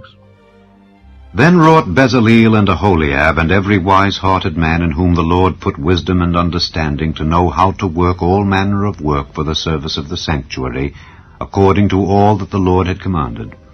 And Moses called Bezaleel and Aholiab, and every wise-hearted man in whose heart the Lord had put wisdom, even every one whose heart stirred him up to come unto the work to do it. And they received of Moses all the offering which the children of Israel had brought for the work of the service of the sanctuary, to make it withal. And they brought yet unto him free offerings every morning. And all the wise men that wrought all the work of the sanctuary came every man from his work which they made, and they spake unto Moses, saying, The people bring much more than enough for the service of the work which the Lord commanded to make. And Moses gave commandment, and they caused it to be proclaimed throughout the camp, saying, Let neither man nor woman make any more work for the offering of the sanctuary. So the people were restrained from bringing. For the stuff they had was sufficient for all the work to make it, and too much. And every wise-hearted man among them that wrought the work of the tabernacle made 10 curtains of fine twined linen, and blue, and purple, and scarlet. With cherubims of cunning work made he them. The length of one curtain was 28 cubits, and the breadth of one curtain 4 cubits. The curtains were all of one size. And he coupled the 5 curtains one unto another, and the other 5 curtains he coupled one unto another. And he made loops of blue on the edge of one curtain from the selvage in the coupling. Likewise he made in the uttermost side of another curtain in the couplings of the second. 50 loops made he in one curtain, and 50 loops made he in the edge of the curtain which was in the coupling of the second. The loops held one curtain to another. And he made 50 taches of gold, and coupled the curtains one unto another with the taches. So it became one tabernacle. And he made curtains of goat's hair for the tent over the tabernacle. 11 curtains he made them. The length of one curtain was 30 cubits, and 4 cubits was the breadth of one curtain. The 11 curtains were of one size. And he coupled 5 curtains by themselves, and 6 curtains by themselves. And he made 50 loops upon the uttermost edge of the curtain in the coupling, and 50 loops made he upon the edge of the curtain which coupleth the second. And he made 50 taches of brass to couple the tent together, that it might be one. And he made a covering for the tent of ram skins dyed red, and a covering of badger skins above that. And he made boards for the tabernacle of shittim wood standing up. The length of a board was 10 cubits, and the breadth of a board 1 cubit and a half. One board had 2 tenons, equally distant one from another. Thus did he make for all the boards of the tabernacle. And he made boards for the tabernacle, 20 boards for the south side southward, and 40 sockets of silver he made under the 20 boards, 2 sockets under one board for his 2 tenons, and 2 sockets under another board for his 2 tenons. And for the other side of the tabernacle, which is toward the north corner, he made 20 boards, and there 40 sockets of silver, 2 sockets under one board, and 2 sockets under another board. And for the sides of the tabernacle westward he made 6 boards, and 2 boards made he for the corners of the tabernacle in the 2 sides. And they were coupled beneath, and coupled together at the head thereof, to one ring. Thus he did to both of them in both the corners. And there were 8 boards, and their sockets were 16 sockets of silver, under every board 2 sockets. And he made bars of shittim wood, 5 for the boards of the one side of the tabernacle, and 5 bars for the boards of the other side of the tabernacle, and 5 bars for the boards of the tabernacle for the sides westward. And he made the middle bar to shoot through the boards from the one end to the other. And he overlaid the boards with gold, and made their rings of gold to be places for the bars, and overlaid the bars with gold. And he made a veil of blue and purple and scarlet and fine twined linen. With cherubims made he it of cunning work. And he made thereunto 4 pillars of shittim wood, and overlaid them with gold. Their hooks were of gold, and he cast for them 4 sockets of silver.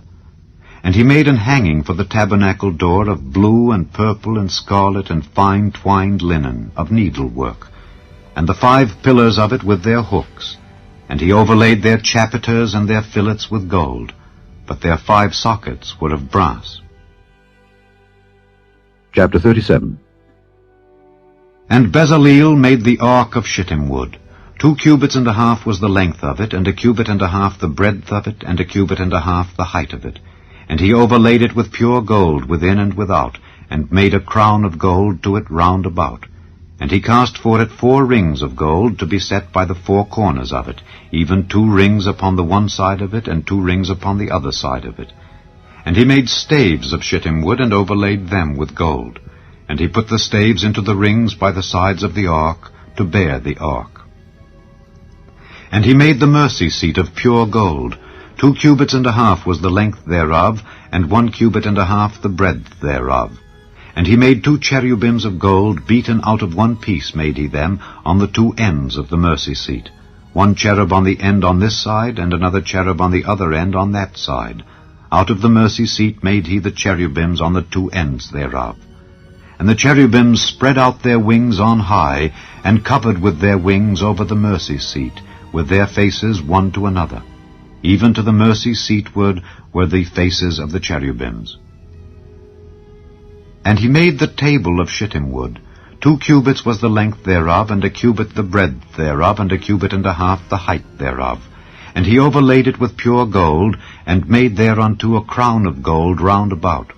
Also he made thereunto a border of an handbreadth round about, and made a crown of gold for the border thereof round about. And he cast for it 4 rings of gold, and put the rings upon the 4 corners that were in the 4 feet thereof. Over against the border were the rings, the places for the staves to bear the table. And he made the staves of shittim wood, and overlaid them with gold to bear the table. And he made the vessels which were upon the table, his dishes and his spoons and his bowls and his covers to cover withal, of pure gold. And he made the candlestick of pure gold. Of beaten work made he the candlestick. His shaft and his branch, his bowls, his knops, and his flowers were of the same. And 6 branches going out of the sides thereof, 3 branches of the candlestick out of the one side thereof, and 3 branches of the candlestick out of the other side thereof. 3 bowls made after the fashion of almonds in one branch, a knop and a flower, and 3 bowls made like almonds in another branch, a knop and a flower. So throughout the 6 branches going out of the candlestick. And in the candlestick were 4 bowls made like almonds, his knops and his flowers, and a knop under 2 branches of the same, and a knop under 2 branches of the same, and a knop under 2 branches of the same, according to the 6 branches going out of it. Their knops and their branches were of the same. All of it was one beaten work of pure gold. And he made his 7 lamps, and his snuffers, and his snuff dishes of pure gold. Of a talent of pure gold made he it, and all the vessels thereof. And he made the incense altar of shittim wood. The length of it was a cubit, and the breadth of it a cubit. It was 4 square, and 2 cubits was the height of it. The horns thereof were of the same. And he overlaid it with pure gold, both the top of it and the sides thereof round about, and the horns of it. Also he made unto it a crown of gold round about. And he made 2 rings of gold for it under the crown thereof, by the 2 corners of it, upon the 2 sides thereof, to be places for the staves to bear it withal. And he made the staves of shittim wood, and overlaid them with gold. And he made the holy anointing oil, and the pure incense of sweet spices, according to the work of the apothecary. Chapter 38. And he made the altar of burnt offering of shittim wood. 5 cubits was the length thereof, and 5 cubits the breadth thereof. It was 4 square, and 3 cubits the height thereof. And he made the horns thereof on the 4 corners of it. The horns thereof were of the same, and he overlaid it with brass. And he made all the vessels of the altar, the pots, and the shovels, and the basins, and the flesh hooks, and the fire pans. All the vessels thereof made he of brass. And he made for the altar a brazen grate of network under the compass thereof beneath unto the midst of it. And he cast 4 rings for the 4 ends of the grate of brass to be places for the staves. And he made the staves of shittim wood, and overlaid them with brass. And he put the staves into the rings on the sides of the altar to bear it withal. He made the altar hollow with boards. And he made the laver of brass, and the foot of it of brass, of the looking glasses of the women assembling, which assembled at the door of the tabernacle of the congregation. And he made the court. On the south side southward the hangings of the court were of fine twined linen, 100 cubits. Their pillars were 20, and their brazen sockets 20. The hooks of the pillars and their fillets were of silver. And for the north side the hangings were 100 cubits, their pillars were 20, and their sockets of brass 20. The hooks of the pillars and their fillets of silver. And for the west side were hangings of 50 cubits, their pillars 10, and their sockets 10. The hooks of the pillars and their fillets of silver. And for the east side eastward 50 cubits. The hangings of the one side of the gate were 15 cubits, their pillars 3, and their sockets 3. And for the other side of the court gate, on this hand and that hand, were hangings of 15 cubits, their pillars 3, and their sockets 3. All the hangings of the court round about were of fine twined linen. And the sockets for the pillars were of brass, the hooks of the pillars and their fillets of silver, and the overlaying of their chapiters of silver, and all the pillars of the court were filleted with silver. And the hanging for the gate of the court was needlework of blue and purple and scarlet and fine twined linen, and 20 cubits was the length, and the height and the breadth was 5 cubits, answerable to the hangings of the court. And their pillars were 4, and their sockets of brass 4, their hooks of silver, and the overlaying of their chapiters and their fillets of silver. And all the pins of the tabernacle and of the court round about were of brass. This is the sum of the tabernacle, even of the tabernacle of testimony, as it was counted according to the commandment of Moses for the service of the Levites, by the hand of Ithamar, son to Aaron the priest. And Bezaleel the son of Uri the son of Hur of the tribe of Judah made all that the Lord commanded Moses. And with him was Aholiab son of Ahisamach of the tribe of Dan, an engraver and a cunning workman, and an embroiderer in blue and in purple and in scarlet and fine linen. All the gold that was occupied for the work and all the work of the holy place, even the gold of the offering, was 29 talents, and 730 shekels after the shekel of the sanctuary. And the silver of them that were numbered of the congregation was 100 talents, and 1,760 shekels after the shekel of the sanctuary. A beka for every man, that is, half a shekel after the shekel of the sanctuary, for every one that went to be numbered from 20 years old and upward, for 600,000 and 3,550 men. And of the 100 talents of silver were cast the sockets of the sanctuary and the sockets of the veil, and 100 sockets of the 100 talents, a talent for a socket. And of the 1,775 shekels he made hooks for the pillars, and overlaid their chapiters, and filleted them. And the brass of the offering was 70 talents, and 2,400 shekels. And therewith he made the sockets to the door of the tabernacle of the congregation, and the brazen altar, and the brazen grate for it, and all the vessels of the altar, and the sockets of the court round about, and the sockets of the court gate, and all the pins of the tabernacle, and all the pins of the court round about. Chapter 39. And of the blue and purple and scarlet they made cloths of service to do service in the holy place, and made the holy garments for Aaron, as the Lord commanded Moses. And he made the ephod of gold, blue and purple and scarlet, and fine twined linen. And they did beat the gold into thin plates, and cut it into wires, to work it in the blue and in the purple and in the scarlet and in the fine linen with cunning work. They made shoulder pieces for it to couple it together. By the 2 edges was it coupled together. And the curious girdle of his ephod that was upon it was of the same, according to the work thereof, of gold, blue, and purple, and scarlet, and fine twined linen, as the Lord commanded Moses. And they wrought onyx stones enclosed in ouches of gold, graven as signets are graven, with the names of the children of Israel. And he put them on the shoulders of the ephod, that they should be stones for a memorial to the children of Israel, as the Lord commanded Moses. And he made the breastplate of cunning work, like the work of the ephod, of gold, blue, and purple, and scarlet, and fine twined linen. It was 4 They made the breastplate double. A span was the length thereof, and a span the breadth thereof, being doubled. And they set in it 4 rows of stones. The first row was a sardius, a topaz, and a carbuncle. This was the first row. And the second row an emerald, a sapphire, and a diamond. And the third row a ligure, an agate, and an amethyst. And the 4th row a beryl, an onyx, and a jasper. They were enclosed in ouches of gold in their enclosings. And the stones were according to the names of the children of Israel, 12, according to their names, like the engravings of a signet, every one with his name according to the 12 tribes. And they made upon the breastplate chains at the ends of wreathen work of pure gold. And they made 2 ouches of gold and 2 gold rings, and put the 2 rings in the 2 ends of the breastplate. And they put the 2 wreathen chains of gold and the 2 rings on the ends of the breastplate. And the 2 ends of the 2 wreathen chains they fastened in the 2 ouches, and put them on the shoulder pieces of the ephod before it. And they made 2 rings of gold, and put them on the 2 ends of the breastplate upon the border of it, which was on the side of the ephod inward. And they made 2 other golden rings, and put them on the 2 sides of the ephod underneath toward the forepart of it, over against the other coupling thereof, above the curious girdle of the ephod.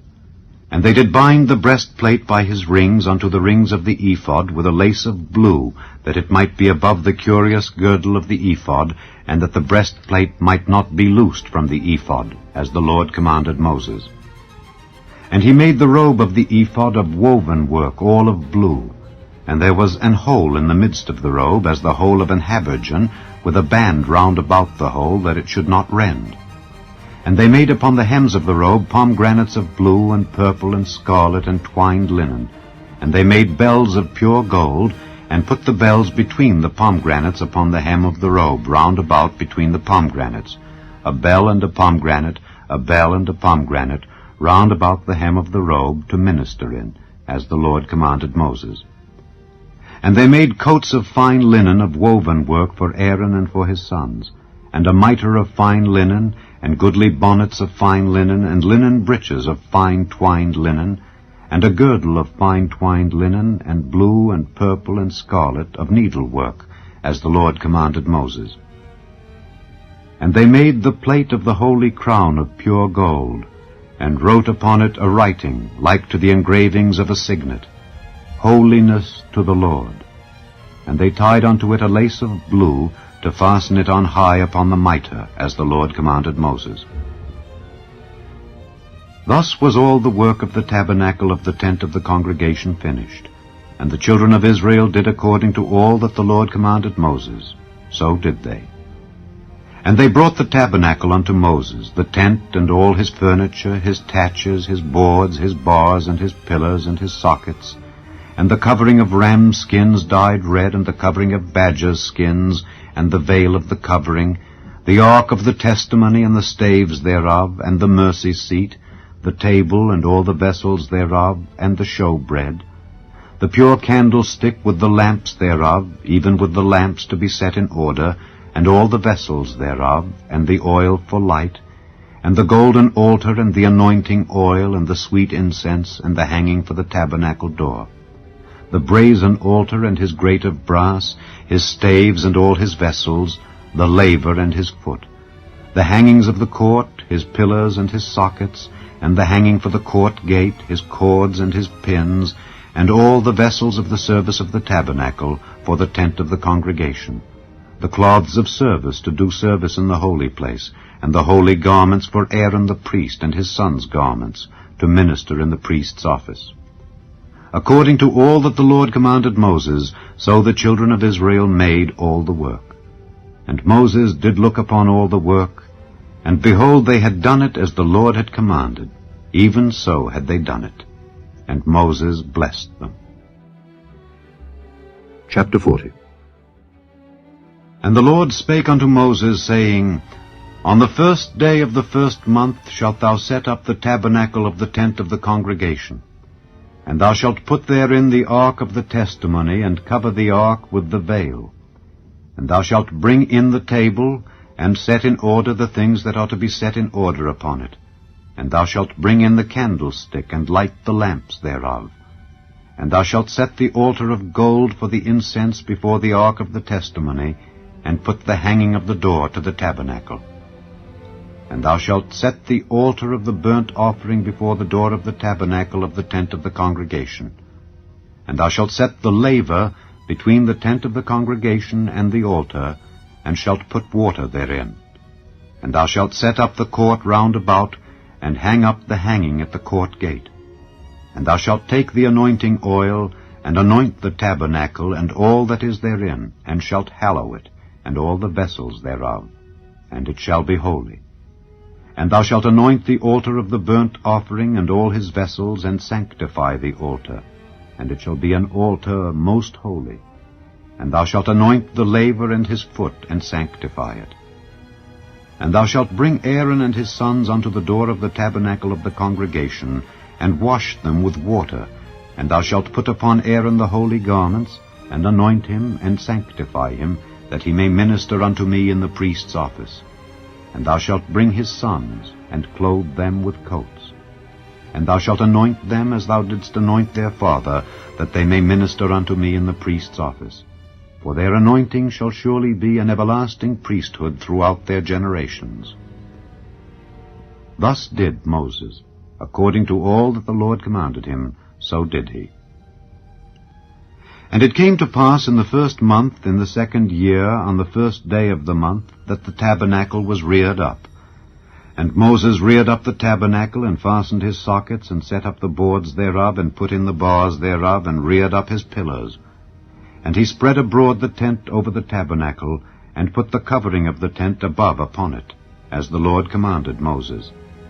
And he took and put the testimony into the ark, and set the staves on the ark, and put the mercy seat above upon the ark. And he brought the ark into the tabernacle, and set up the veil of the covering, and covered the ark of the testimony, as the Lord commanded Moses. And he put the table in the tent of the congregation upon the side of the tabernacle northward, without the veil. And he set the bread in order upon it before the Lord, as the Lord had commanded Moses.